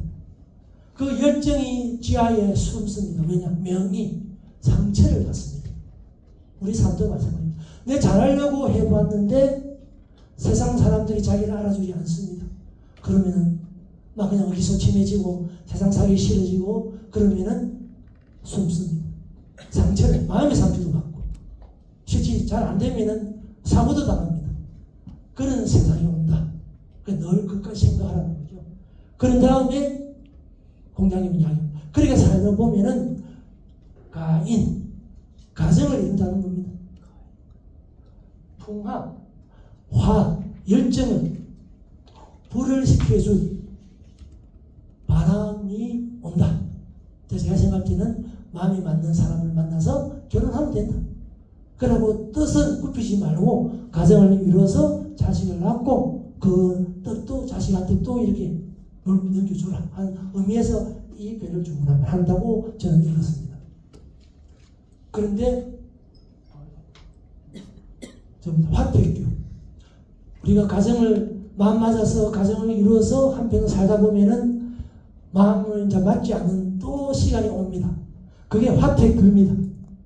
그러는 게 어그러지는 거예요. 서로 반복하는 겁니다. 화택, 불, 열정과 택, 연못입니다. 연못에 불이 가본데 탈 수가 없습니다. 그 사이가 벌어집니다. 갈등이 생깁니다. 시비가 생깁니다. 애 놓고 살면 갈등이 생깁니다. 안 살 수가 없습니다. 근데 그 갈등을 빨리 풀어야 되는데 안 풀면은 수상근. 근데 그거는 그야말로 상처를 내리고 장애입니다. 장애. 룩바리가 되는 겁니다. 수상. 물이 흘러가는데 물 안에 산이 있을 수도 있고 산이 나타나요. 그럼 어쩝니까? 물이 산을 돌아가야 돼요. 물이 산이 그냥 돌아가십니까? 물은 산을 돌아가다 보면은 물이 산을 깎습니다. 그러니까 서로가 다친다는 거죠. 그래서 화해해야 된다는 걸 주문합니다. 그 화해 주문이 내수예요. 내수해. 화해해라. 어떻게 화해하느냐? 내수. 우리가 천둥번개가 치고 나면은 그 한바탕에 그 쏟아지는 그 물들이 얼마나 시원합니까? 그죠? 우리 여름날에 우리 청년에 살아서 다 알 수 있지 않습니까? 그렇게 해결을 잘 봐라. 그렇게 하면 된다고 주문합니다. 그렇게 해결해도 뭔가 찜찜합니다. 왜? 서로가 잘나서 해결은 봤는데 뭔가 뒤가 좀 뭔가 또 부르게 됩니다. 그래서 그걸 대비해서 공자님은 또 이렇게 주문합니다. 산택 손해봐라. 손은 손해보는 거거든요. 그럼 어떻게 손해보느냐? 산이 연못에 물을 내주잖아요. 그죠? 그러니까 산이 연못에 물을 내주는 거잖아요. 아무리 감으로도 있는 거 내주는 것처럼 좀 잘난 사람이 밑에 사람한테 좀 들어서 줘라. 그래야 조용해진다. 공자님은 그렇게 이 괴를 통해서 주문한 것 같습니다. 그 다음에 또 공자님은 덜만 줘도 과연 해결이 될까? 그래서 풍내이 이걸 주문합니다. 풍내이. 바람으로 그 스트레스를 좀 식혀라. 다시 말하면 같이 내 생각에 바람 쐬러 좀 다녀라. 그게 유익하다. 이렇게 현대적인 해석이 아닐까 생각이 듭니다. 가서 외식도 좀 하고 가서 자꾸 뭔가 맺힌 걸 풀어라. 그래야 유익하다는 걸 주문합니다. 그것만으로도 안 된다. 뭐냐? 택천계를 또 주문합니다. 택천계. 연못에 있는 하늘입니다. 연못에 있는 하늘이 뭡니까? 연못에 안에 있는 물이 비치는 그게 지금까지는 뭔가 맑지 않았을 거다. 하늘이 안 보였을 거다. 거기는 풀들이 끼어서 연못답지 않고 또는 동식물이 살기에도 굉장히 좀 뭔가 왜 그늘지고 물이 흐려져 있을 거다. 그래서 깨끗하게 청소해라. 택천계를 주문합니다. 다시 말해 집안 정리 좀 하고 집안 가구도 좀 바꾸고 좀 그렇게 주문합니다. 그렇게 하면은 자 상황이 이제 역전이 됩니다. 청풍구 하늘에서 바람을 타고 많은 만남들입니다. 이렇게 이제 연못까지도 잘 정비해 놓으니까 비로소 벌과 나비 온갖 씨앗들이 날아와서 이게 주위를 맴돕니다. 연못이 맑게. 제가 이 그림들을 그 AI한테 재미나이한테 맞게 다 이렇게 이렇게 지금까지 그린 연못도 설명에 맞게 좀 그리셨죠? 좀 쉬어야 그래서 날아옵니다. 날아오면서 어떻게 되느냐? 택지체 연못이 있는 그 땅들 주위로 모여듭니다. 모여들어서 뿌리를 내는. 그래서 작은 나무들도 자랄 수도 있고 벌나무 새끼도 놓고 번식도 하고 이러면서 여기에 이렇게 좋은 좀 살만한 연못이 된다는 거죠. 그 다음에 그럼 이게 다냐? 그렇지는 않다. 항상 그러니까 공자님은 한수 앞을 내다보면서 제자들한테 끊임없이 괴롭히는 거죠. 너는 그까지 생각하지. 그게 아니다는 거예요. 다가 아니다는 거죠. 지풍선 그렇게 되었을 때 그야말로 이 땅들이 주위 땅들이 성성장구하게 살아가면서 그게 다른다. 좋아져서 한계치가 온다는 거지, 그죠? 한계치는 반드시 온다. 그럼 한계치 올 때 어떻게 대비해야 되겠죠? 어떤 한계치냐? 다시 택수는 어쨌든 사정으로 가뭄이 드는 그런 상황이 온다든지 연못에 모여든 동식물들에 의해서 연못이 말라버렸어. 그래서 곤란하게 된다. 이런 상황이 온다. 집에 돈이 있다고 동청망청 쓰다가 만약에 잔고가 없어진 상황 똑같습니다. 그러니 마르기 전에 어떻게 대책을 세우라는 거잖아, 그죠? 마르고 나서 대책이 그러면 마르고 나서 대책 어떻게 세울까? 또 마르기 전 대책 어떻게 세울까? 똑같은 방식. 순풍전 우물을 파라는 비근하게 예를 들면은 연못에 물을 이렇게 연결시킬 수 있는 우물을 샘을 팔아. 그러면 해결 안 되느냐? 그러니까 집에 돈이 없으면은 글쎄요 돈을 꿔주는 은행이나 이래 그게 연못일까? 안 그러면 돈을 만들어낼 다른 궁이 벌궁리를 해야 되는 게 순풍지 아닐까 생각이 듭니다. 그래서 우물을 파라고 주문합니다. 그러면 우물만 판다고 되느냐? 아니다. 왜? 연못에는 물을 없애는 게 물이 부족해서가 아니고 연못에 물을 없애는 그 물 같은 물을 말리는 무슨 원인이 있을 거야. 그것까지 싹 다 때려 고쳐야 된다. 혁신을 해야 한다. 혁신을 해야만 비로소 물을 공급을 해도 그 효과를 본다. 그것만 되느냐? 그래도 안 될 수 있다. 그럼 어떻게 해야 되느냐? 환풍전입니다. 여기 보면은 불 밑에 바람이 있습니다. 엄청나게 바람이 잘 붙겠죠. 그런 솥정입니다. 솥을 만들어요. 다시 말하면 물이 그냥 우물 옆에는 잔뜩 팔 게 아니고 좀 멀리 있더라도 용천수를 연결시켜갖고 계속 물이 잘 나오도록 하는 그런 시스템을 만들어라고 주문을 한 것 같아요. 제가 해석하기에는. 그렇게 해야 연못에 물을 끓여야지 될 수 있을 거 아니냐. 그게 다냐? 아니다는 거죠. 중내집니다. 연못에 또 물을 너무 많이 대면은 연못에 있는 생명체들이 죽고 살 수도 있다. 다시 말해 소리가 난다. 너무 장을 많이 주면은 소리가 난다. 중내집입니다. 천둥번개가 너무 많이 치면은 땅이 그냥 갈라질 것처럼 되는 것처럼 그래서 종내진이 될 수도 있으니까 그러면 안 된다. 그럼 또 어떠냐? 그럼 너무 물을 떼있는데 많이 안 줘서 또 쫄쫄쫄쫄 주면은 그것도 동식물들 세태 너무 받는다. 그것도 안 된다. 그럼 어떻게 하느냐? 풍산정. 정은 그러니까 점차적으로 하는 거예요. 어떻게 점차? 풍산.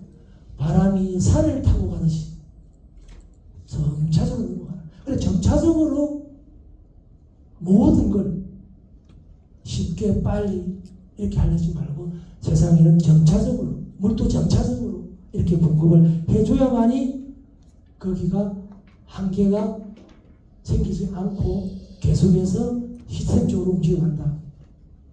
그러면은 이제 좋은 세상입니다.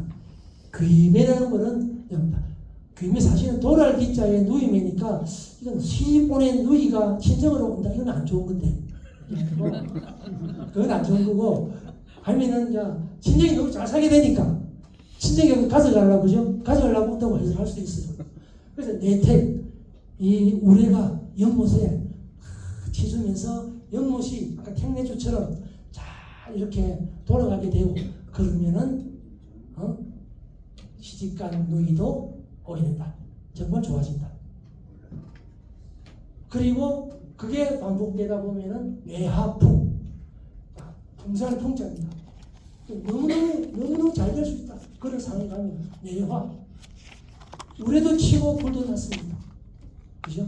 저는 생각할 때 예를 들어서 풍성을 풍자가 우레지 사실은 그게 아니고 연못에 물이 넘쳐나는 거예요. 넘쳐난다. 그러니까 어떡하겠어요? 자, 물은 저 다른 곳으로 떠나가야 되는 거예요. 넘쳐서. 그죠? 그리고 똑같은 해석입니다. 공자님은 다음 길을 주문하게 됩니다. 뭐냐? 화살야. 불이 산 위까지 붙어갔습니다. 더 이상 붙을 데가 없습니다. 그러니까 나그네 불은 이제 다른 산으로 들어간다. 다시 말은 제 생각에는 물이 넘쳐나서 너무너무 잘 됐지만은 물이 넘쳐났으니까 물도 그 영을 버리고 이제 다른 곳으로 가야 된다. 우리도 마찬가지다. 우리도 잘 되는 곳에 있다가 너무 사람도 많고 너무 복잡해지면 있지 말고 가감하게 떠나는 거지. 떠난 다음에 어떻게 할 거냐. 자, 떠나서는 어떻게 해야 되는지에 대해서 공자님 가르쳐줍니다. 중푼손, 손자는 공손한 손자입니다. 나그네 신세가 되어서 타양 이곳만에 갔을 때는 다른 것 없다. 공손하게 살면 그게 1순위로 그게 적응이 된다. 그래서 바람이라는 거는 섬이 드는 건 섬이, 그죠? 우리가 엿도 엿치기 할 때 바퀴가 탁 보면 안에 훅 불면 바람이 들어있고, 무 안에 바람이 들고, 바람은 섬이 드는 게 바람이에요. 부는 것만 바람이에요. 바람 들었네. 왜 바람? 그러니까 섬에 드는 거를 바람을 많이 공손하게 이렇게 해서 그 타지에 현지 주민들한테는 다시 말하면 물의 흐름이니까 넘친 연못에서 이탈한 나은해 같은 물이면은 다른 연못으로 가면은 내가 저 위에 연못에서 온 물이니까 얘를 좀 알아보시라고 하는 게 아니고 개구리가 지금 절하고 있죠. 있는 것처럼 내 윗연못에서 온 개구리인데 잘 봐주라 하는 것처럼 타양에 가면은 공손하게 또 물도 넘쳐가 간 물은 그렇게 큰 생물은 아닙니다. 졸졸 흘러서 다른 연못에 들어가더라도 조용하게 들어가서 자기 자리를 만들고 나면은 그래서 나중에는 또 하나의 연못이 된다. 그렇게 해야 그 연못이 살아납니다. 그래서 공자님은 주역을 통해서 사람이 공손해야 된다는 것을 주문한 거예요. 그러면 뭐냐? 그렇게 공손하게 흘러나온 물이 그 연못하고 또 밑에 와서 모여서 또 새로운 연못이 하나 생기는 거예요. 그러면 동식물이 볼 때는 여기도 있어도 되고 저기도 있어도 되고, 그리고 연못이라는 상징은 뭐냐? 많은 동식물들이 여기 와서 만나고 만남의 교류 장소가 돼요. 소통의 교류 장소가 될 수도 있고, 그래서 그걸 그 당시 기쁨이라는 표현을 하고, 또 하늘에서 보면은 연못이 있으면 뭔가 웃고 있는 것처럼 보일 수도 있고, 이렇게 그래서 연못을 웃음으로 표현도 합니다. 그래서 기쁨이 될 수 있다. 하나의 연못이 더 만들어지니까. 그러니까 이런 식으로 이렇게 연못이 또 하나의 넘치면은 또 다른 곳에 가서 연못에 들어가서 또 이렇게 해야만이 그 곡부 밑에 있는 그 큰 평야에 농부들한테 물 공급을 다 해서 농부들한테 기쁨을 줄 수 있다는 거죠. 공자님은 그래서 이 중택대를 주문하면서 그런 식으로 이게 기쁨이다. 택자가 기쁨을 이야기하거든요. 그런 다음에 공자님은 또 주문합니다. 풍수한. 연못이 많으면 결국은 물도 빨리 마른다. 강물이 안 된다. 풍수한. 바람이 물을 품고 흩어진다는 것이. 그래서 연못이 많아도 안 된다.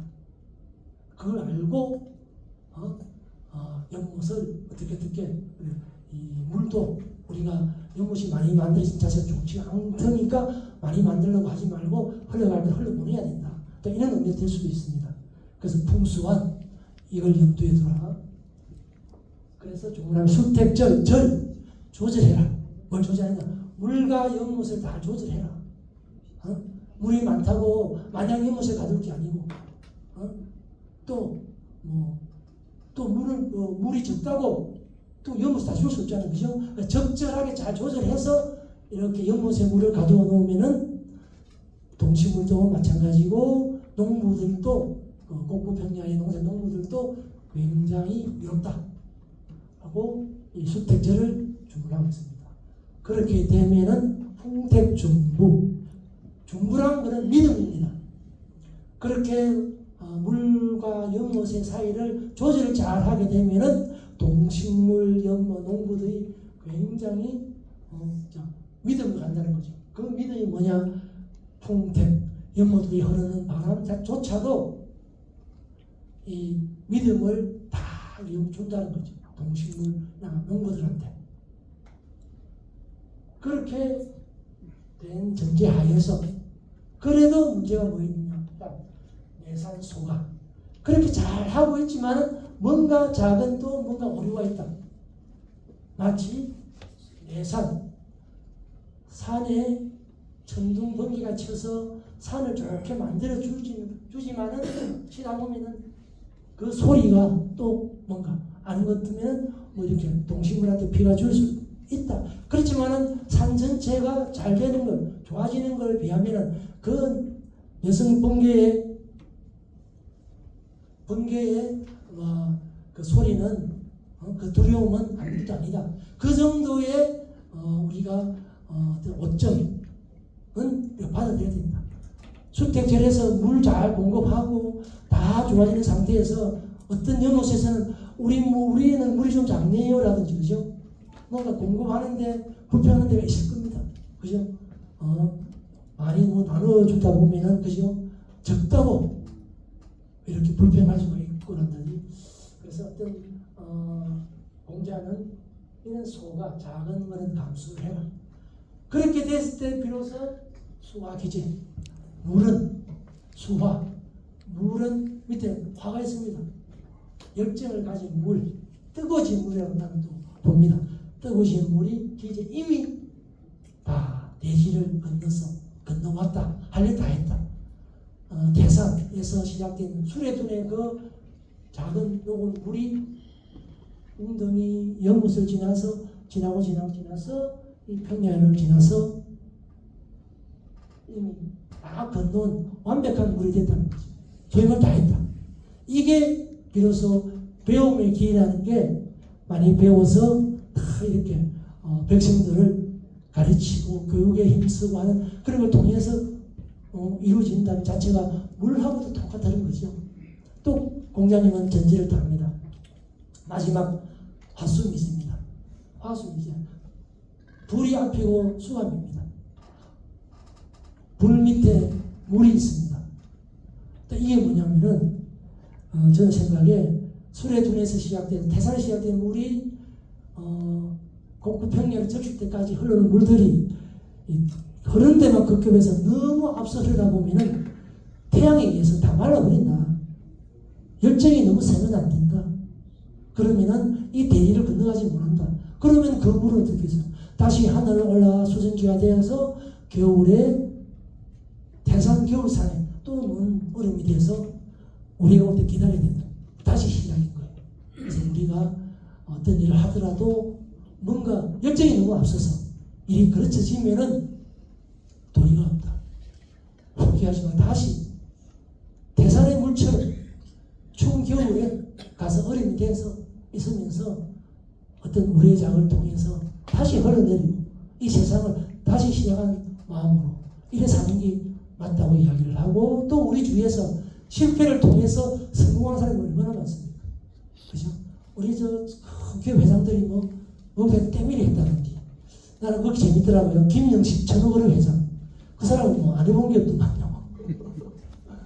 그런 것처럼 물의 흐름이 이와 똑같다. 그리고 이 속에서 사람의 성공과 실패라든지 이게 물의 흐름하고도 다 비슷한 생각이 들고 그래서 이걸 먼저 오늘 생명 제가 이게 요약해놨던 이 책 내용을 설명하기 전에 건강에 대해서도 아마 제가 이제 몇 구절 말씀을 드릴 건데 조금 쉬었다 말씀을 드릴 건데 그거 하기 전에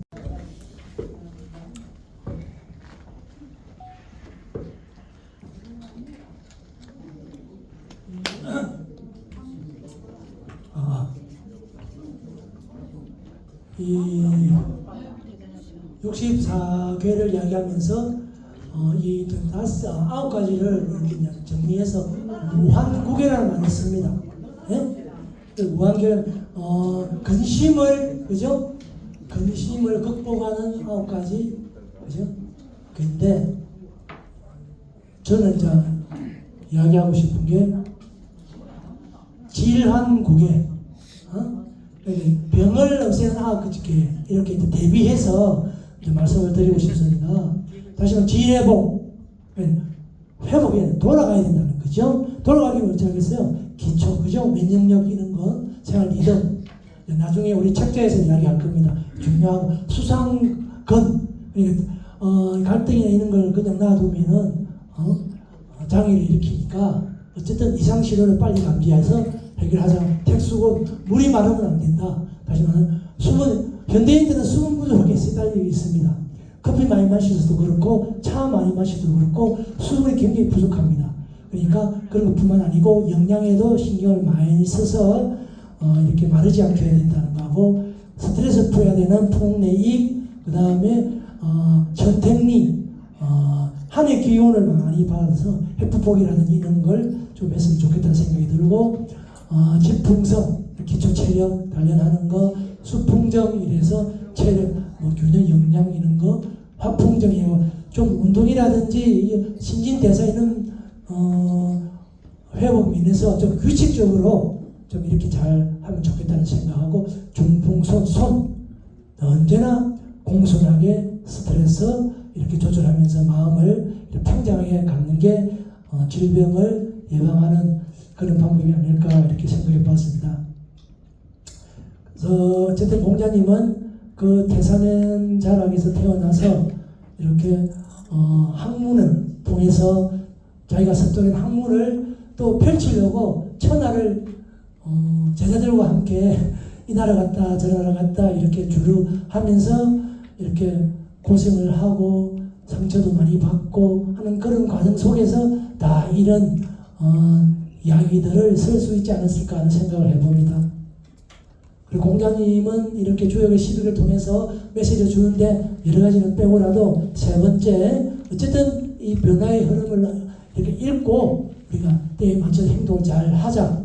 이게 사실은 제 오늘 이야기하고 싶은 생명의 흐름입니다. 자, 생명의 흐름. 자, 이 책을 보면요. 제가 좀 앞에 가서 할게요. 자, 안 보이죠? 이게 문제라고. 그래서 제가 시작하면서 이렇게 제가 적어놨던 거는 몸은 고정되지 않고 흘러가는 어떤 그런 상태니까 그걸 잘 알고 보자는 그런 이야기들을 이렇게 서문에 써놨습니다.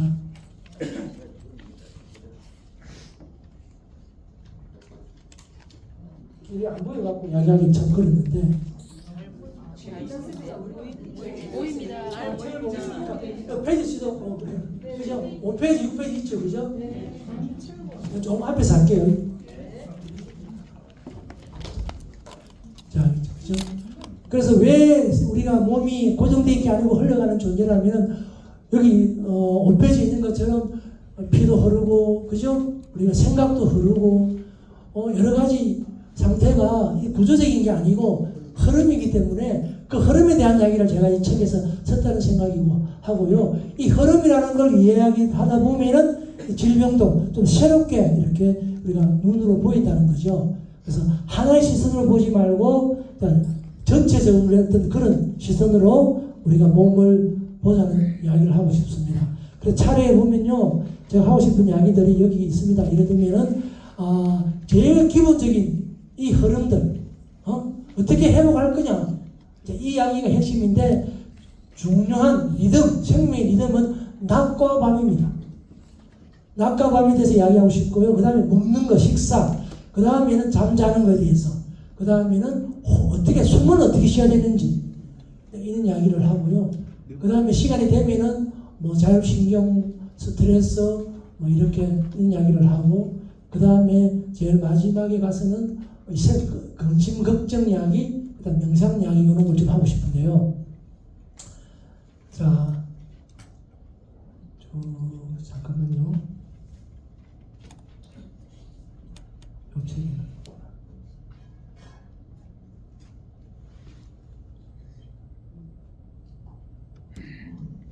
자, 여기 그죠? 66페이지 나옵니다. 그죠? 낮과 밤. 이게 사실은 생명의 리듬입니다. 낮에는 활동을 하니까 교감신경이 살아납니다. 활동을 합니다. 밤은 불이 꺼지고 햇빛이 없어지고 불이 어둠이 오면은 모든 덜짐승이든 날짐승 다 모두 자러 들어갑니다.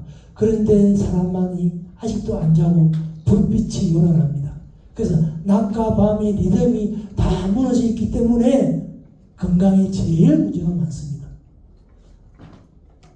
그래서 이걸 어두워지면 다 치우고 돌아가셔야 하는데 다 사정이 있으니까 그러지를 못하는 거죠. 그래서 이 몸의 흐름을 조절하는 제일 첫 번째 기준은 낮과 밤이다. 빨리 정리하고 밤은 밤대로 맞이해야 된다.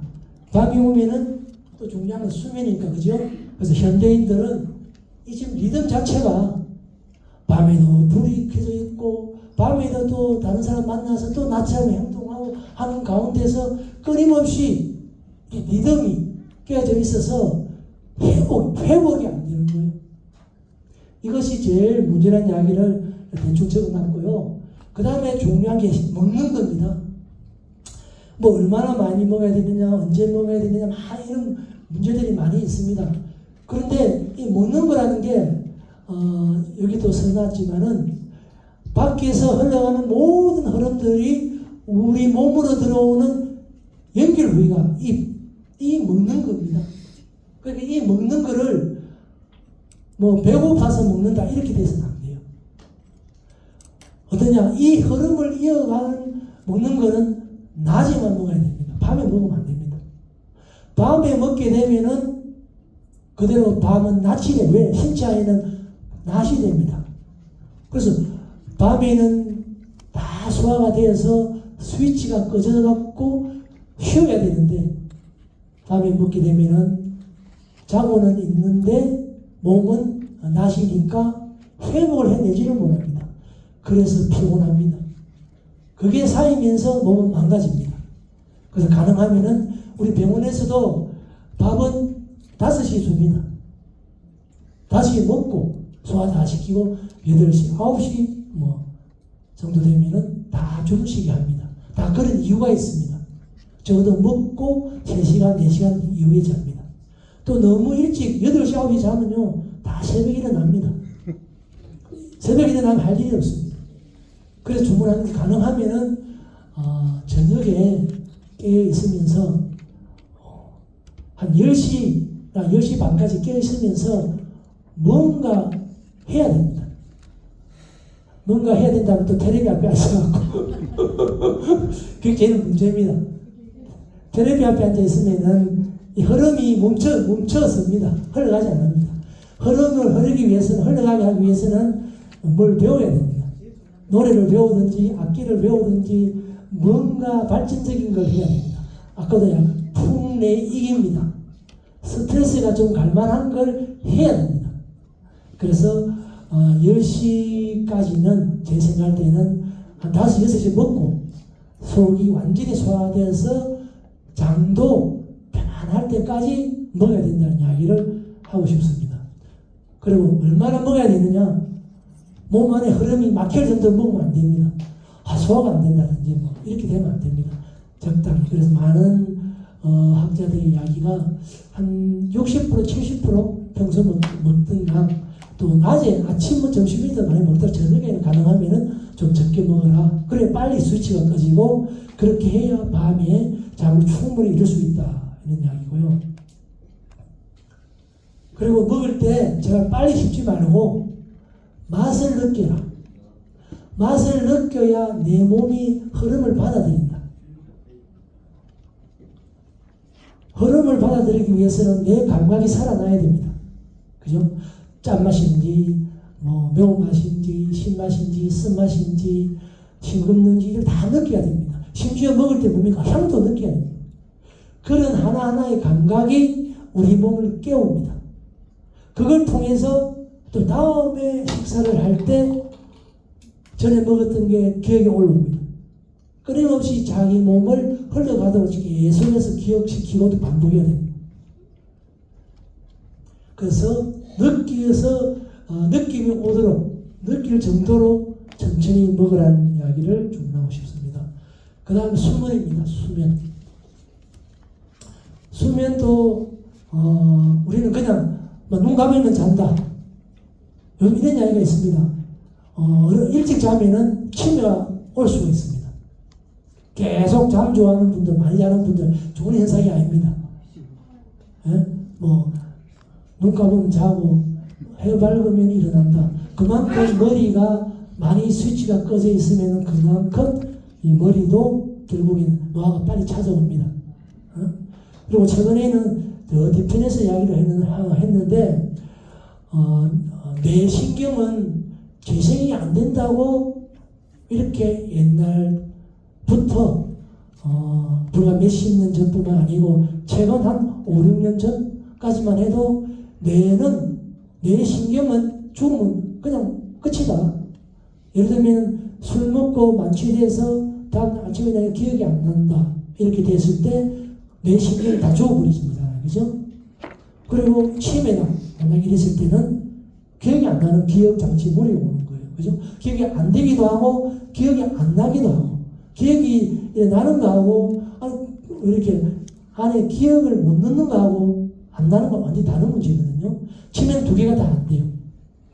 그리고 어딘지도 모르고 하는 이런 것들이 다 머리 안에서 그걸 담당하는 해마라는 동네에서 신경세포들이 다 없어져서 그런 거거든요. 그런데 최근에는 수면도 마찬가지입니다. 충분히 휴식이 오면은 내 신경도 살아난다. 그렇게 해서 여기에 어떤 역할을 하는 물질이 있습니다. 뭐냐면은 말을 하자면은 한국말로 하자면은 뇌 유래의 신경 영양 물질입니다.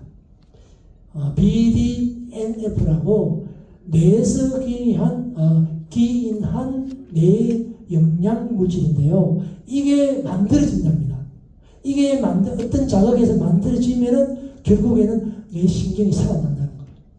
그러면 이 신경이 어떻게 하면 살아나는가? 인간은 생존 본능적으로 극한 상황에 취하면은 머리가 살아남기 위해서 발동을 한답니다. 극한 상황이 뭡니까? 죽을 것 같은 극한 상황. 왜? 다음에 또 이런 상황이 오면 나는 죽을 수 있으니까 이것만은 꼭 기억하고 있어야 되겠다. 이는 자기 들어갑니다. 그래서 그런 극한 상황이 몇 가지가 있습니다. 첫째로는 배고플 때. 적당히 배가 고파야 됩니다. 그래서 요건 유행하는 이 배고프면 그냥 간헐적 단식, 그죠? 간헐적 단식. 근데 이제 나이 많은 어르신들은 간헐적 단식이 쉽지 않습니다. 그 대신에 좀 작게 먹어주는 거. 그게 많이 먹는 자체가 결국에는 활성산소가 많아져서 도리어 몸을 공격하게 되기 때문에 그래서 먹는 게 그만큼 중요합니다. 그래서 약간 덜 먹은 듯하게 먹어주는 게 몸을 재생시킨다는 거죠. 그 다음에 하나가 운동입니다. 운동도 그냥 열심히 뛰기만 하고 무거운 거 들고 매달리고 그게 아니고 인터벌이라고요. 인터벌로 세게 달렸다가 천천히 걸었다가 세게 달렸다가 천천히 달렸다 하는 거 30초 세게 달렸다가 또 뭐 한 5분 이상 천천히 걸었다가 이런 식의 세게 약하게 세게 약하게 운동을 하게 돼도 몸 안에서 이렇게 BDNF 뇌영양 뭐 이렇게 물질이 생겨갖고 신경을 또 살아나게 한답니다. 그래서 저거는 우리 뇌신경은 우리가 하기 나름이라는 거죠. 포기할 필요는 없습니다. 그래서 어떤 사람들 80세 이상 된 건강하게 젊은 사람처럼 사는 사람들 뇌를 조사해 보니까 해마에 이런 물질들이 굉장히 많다는 거죠. 그래서 지금은 이런 식으로 뇌신경을 살아나게 하는 그런 방법으로 노력을 많이 하는 게 젊게 산다는 거, 치매 예방이 된다는 거. 또 한 가지 중요한 게 있습니다. 머리 찍어내리지만은 공부하는 거, 배우는 거, 그죠? 배우는 게 뭐냐면은 배우면은 밤에 글 읽으면은 머리 아파서 빨리 잠이 옵니다. 그래서 빨리 자기 위해서라도 책을 읽으라는 또 이야기합니다. 그러니까 머리가 찍어내릴 때까지 머리를 괴롭히는 겁니다. 그래서 머리를 발달시키는 방법이 외국어 공부, 그죠? 악기 다루는 거 이런 거라든지 어쨌든 뭔가 새로운 걸 배우는 거 이렇게 더 중요하고 그 다음에 굉장히 중요한 게 있습니다. 우리 모임처럼 새로운 사람들 만나면서 서로 사회관계를 잘 맺는 대인관계가 좋은 사람들이 훨씬 지능이 좋아지면서 이렇게 노화 속도가 더뎌진답니다. 그러니까 이런 방법들이 결국 노화를 지연시켜서 젊게 살도록 만들어주는데 그 중심에 이 수면도 사실 하나 들어갑니다. 너무 많이 자는 사람, 안 자는 사람도 머리 노화가 굉장히 많이 옵니다. 그래서 잘 때는 눈을 감는 수면이 아니고 낮에 활발하게 움직였던 자율신경이 있습니다. 자율신경 안에는 교감신경과 부교감신경이 있습니다. 부교감신경은 뭐냐? 활동하는 신경, 흥분하는 신경. 그죠? 낮에는 이게 활동적이니까 흥분하는 신경이 발달해요. 근데 부교감신경은 자동차로 치면은 브레이크, 교감신경은 엑셀레이터. 부교감신경은 이렇게 회복시키고 안정시키고 하는 신경이기 때문에 밤에는 부교감신경이 활성화되어야 됩니다. 그래서 수면은 교감신경을 부교감신경이 되도록 스위치를 이렇게 넘겨준 전환시키는 그런 수면이 되어야 됩니다. 그래서 잠은 양이 아니고 깊이 푹 자야 됩니다. 어떤 사람은 푹 자고 나면 깨어내집니다. 그래서 또 줍니다. 낮잠 자라는 말도 많이 있습니다. 낮잠도 30분 이내에. 한 시간 자면은 둘이 사람이 더 나뉘지 뭘. 30분 정도 자면은 밤에 못한 잠도 이렇게 충분하게 보충돼 주면서도 몸에 낮에 흥분됐던 교감신경을 꺼주는 역할도 해주기 때문에 수면 중에도 낮에 낮잠도 굉장히 중요하다는 이야기를 하고 싶습니다. 그런 이야기를 써봤고요. 어쨌든 현대인들은 스트레스 너무 많고 또 밤에 스마트폰 있는 그 파란 불빛이 결국 낮이라고 인정해요. 밤이 아니고. 그 작업으로 인해서 잠을 못 잡니다. 그래서 많은 분들이 텔레비 켜놓고 잡니다. 내가 들어 한 번씩 이렇게 물어보면요. 가면 이제 우리 워싱턴 TV 켜놓고 많이 잡는데 그 자체가 또 몸에 스트레스 준다는 거죠. 그러니까 잠이 와서 TV가 잠을 자게 해주면 느껴지지만은 이렇게 깊게 못 자게 만든다는 걸 알아야 됩니다. 그래서 잠을 잘 때 그런 빛의 자극을 없애야 된다는 겁니다. 그렇게 부교감 신경을 이렇게 활성화시켜줘야만이 깊은 잠도 자고 그렇게 되면은 심장 박동도 줄어들고 호흡도 안정이 되고 근육도 이루어지고 그래서 몸이 회복이 이루어집니다. 제가 3년 계속해서 이렇게 가라치 단식도 하고 이렇게 몸을 유지하는 하는 이유도 컨디션이 너무 좋은 거예요. 네? 그래서 만에 하나 문제가 생겼으면 안 할 건데 그죠? 그래서 며칠 전 피 검사를 해봤습니다. 그것도 1년 만에 해보니까 뭐 특별히 이상은 없고 그래서 그냥 한 번씩은 저기 친구들 앉아 있는데 친구들 회식 가면 제가 고개 안 부르니까 굉장히 친구들이 불편합니다. 자, 어쨌든 수면은 깊이가 중요하다. 그죠? 그리고 빨리 자는 게 그렇게 중요하진 않다. 충분하게 저녁 먹은 걸 소화 시키고 저녁 먹고 나면 한 바퀴 돌든지 무슨 이렇게 배운 물 이렇게 하든지 해서 한 10시까지는 이렇게 있다가 그걸 비로소 잠자리 들면 충분히 잘 수 있고 그렇게 해야 회복이 완전히 된다는 거죠. 수면이 붕괴되면 그죠? 불면 만성 피 다 옵니다. 자, 그 다음에 호흡. 호흡은 너무너무 중요합니다. 왜 중요하느냐? 서울지지만은 숨은 우리가 알죠, 그죠? 덜 숨, 날 숨 두 개가 있습니다. 어떤 게 중요할 것 같습니까? 그죠? 자, 망고의 이치입니다. 비워야 채워집니다. 그죠? 비워야 채워집니다. 채우니까 비워지는 거 아닙니다. 그래서 잘 내쉬어야 됩니다. 그래서 근데 현대인들은 교감신경이 너무너무 흥분해갖고 내쉬는 걸 빨리 못 내쉽니다. 하고 합니다. 그래서 유명한 이야기가 478이라는 호흡법이 있습니다. 4초 들어 마시고 7초 참고 8초 내쉬고 하는 훈련입니다. 그러면 총 합치면은 그죠? 19초잖아요. 19초. 그래 숨 쉬면은 1분에 3회밖에 못 쉽니다. 그죠? 3회. 그럼 이거는 이제 호흡 운동이니까 한 5분간 한 다음으로 한 5분 정도만 해도 몸이 굉장히 이렇게 호흡을 통해서 몸이 뭔가 좋은 느낌이 많이 옵니다. 무슨 느낌이냐? 이산화탄소는 뭐 사실 나쁜 게 아닙니다. 이산화탄소가 어느 정도 몸에 쌓여야 몸에 이완이 일어납니다. 혈관 이완도 일어납니다. 다시 말하면 우리 응급실에 예전에 여러분들 혹시 뭡니까? TV 중에 무슨 사부 자 나오는 거. 예. 김사부 우리 TV 보면은 응급실에 들어오는 환자 중에 호흡을 하두는 환자 있습니다. 소위 과호흡 증후군. 그런 환자들은 왜 과호흡 증후군으로 머리가 넘어가느냐? 이산화탄소가 없어서 갖고. 이산화탄소 너무 작아서 갖고. 그러니까 이산화탄소가 너무 작아지면요, 이 머리가 제대로 작동이 안 됩니다. 그러면 치료 뭔지 압니까? 비닐봉지를 머리 씌워놓습니다. 이산화탄소 많이 먹어라. 그러다 보면 돈 옵니다. 그만큼 과호흡은 좋지 않습니다. 근데 현대인들은 없는 중에 과호흡을 많이 합니다. 그래서 지금 숨을 하나 내쉴 때 천천히 내쉬었다가 혼자 있을 때 그래 하세요. 그 저는 밤에 잘 때 합니다. 잘 때 천천히 쉽니다.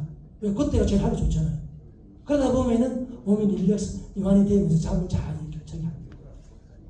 그 방법이 제일 호흡하기 좋습니다.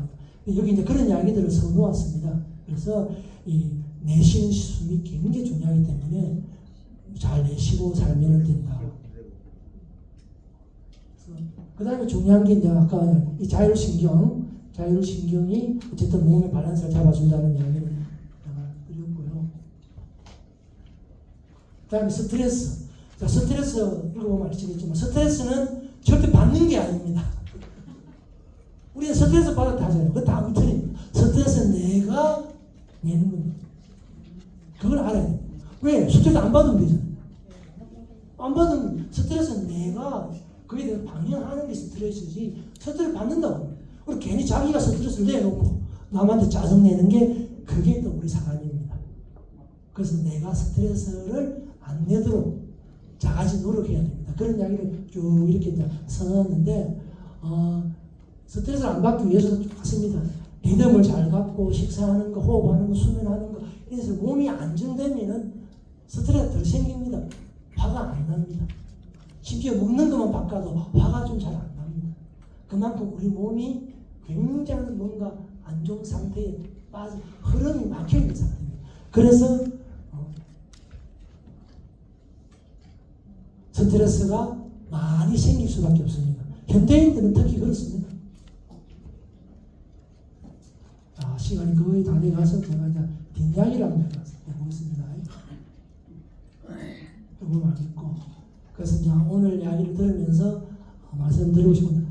그러면 내 인체 흐름도 중요하지만 내 인체 하나도 생명이지만 내 삶 전체도 내 삶이니까 생명입니다. 내 삶은 어떻게 흘러가고 있는지 한번 생각해 보시고 그리고 내 삶이 우리 가족한테 내 삶의 흐름이 내 집사람, 내 자식들, 내 이웃 친구들한테 어떻게 작동되고 있는지 또 그 흐름을 내가 막고 있는지 안 하는지 한번 생각하는 계기가 됐으면 좋겠다는 생각이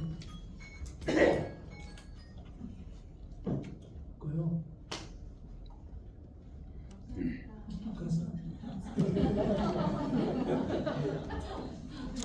그래서 몇분 남았네? 신체 활동 잘 하시고 자, 사회적 관계 이게 굉장히 중요합니다. 왜?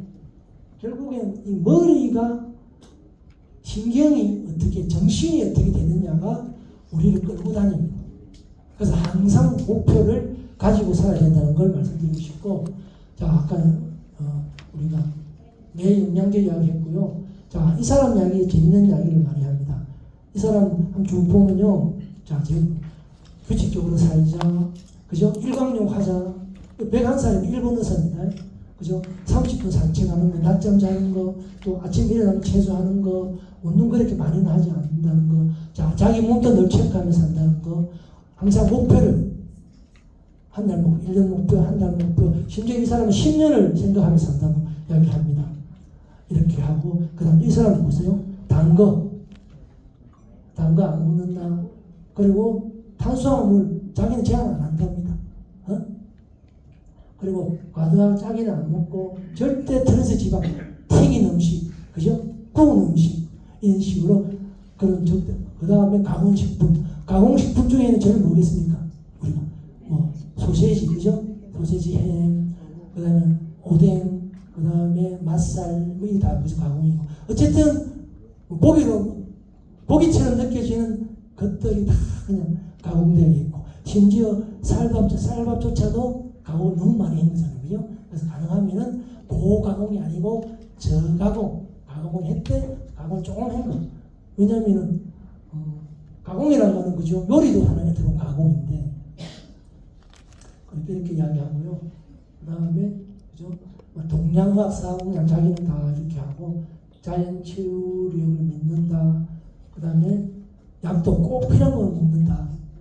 어서 하죠. 그리고 경미한 신호에 주의한다. 경미한 질병 신호가 뭐겠어? 피곤한 거, 그죠? 심지어 하품 난다든지, 요새 약간 어지럽다든지, 뭐 경미했잖아요. 요새 잠이 안 오네. 요새 입맛이 없네. 소화가 잘 안 되네. 요새 왜 뒷간에 가면 변이 왜 이렇지? 요새 왜 잠비가 자꾸 이랬지? 뭐 경미한 거, 이거 왜 찌나 내리지? 뭐 이런 거. 하여튼 그 기회에 그냥 대충 넘어가지 말라는 이야기를 합니다. 그리고 그죠? 채소 많이 먹고, 그죠? 또 채소부터 먼저 먹고. 채소 먼저 먹으라는 이야기는 제가 지난번 강의에 말씀드렸습니다. 그죠? 우리 화분을 키우듯이 제일 밑에 큰 돌을 넣고, 그 다음에 마사 넣고, 그 다음에 흙 넣듯이 큰 거, 분자가 큰 거, 야채 그저 넣고, 그 다음에 고기든 기름 먹고, 그 다음에 제일 분자가 작은 밥, 이런 거 순서대로 먹어주면은 훨씬 당이 적기가 천천히 올라가서 더 건강해진다. 지난번에 말씀드렸습니다. 그리고 고기도 이 사람은 먹다고 되어 있습니다. 그죠? 많이 먹는 건 아니지만은 바르신도 먹고, 과일 조금 먹고, 그 다음에 칼슘도 늘 섭취하는 거. 그죠?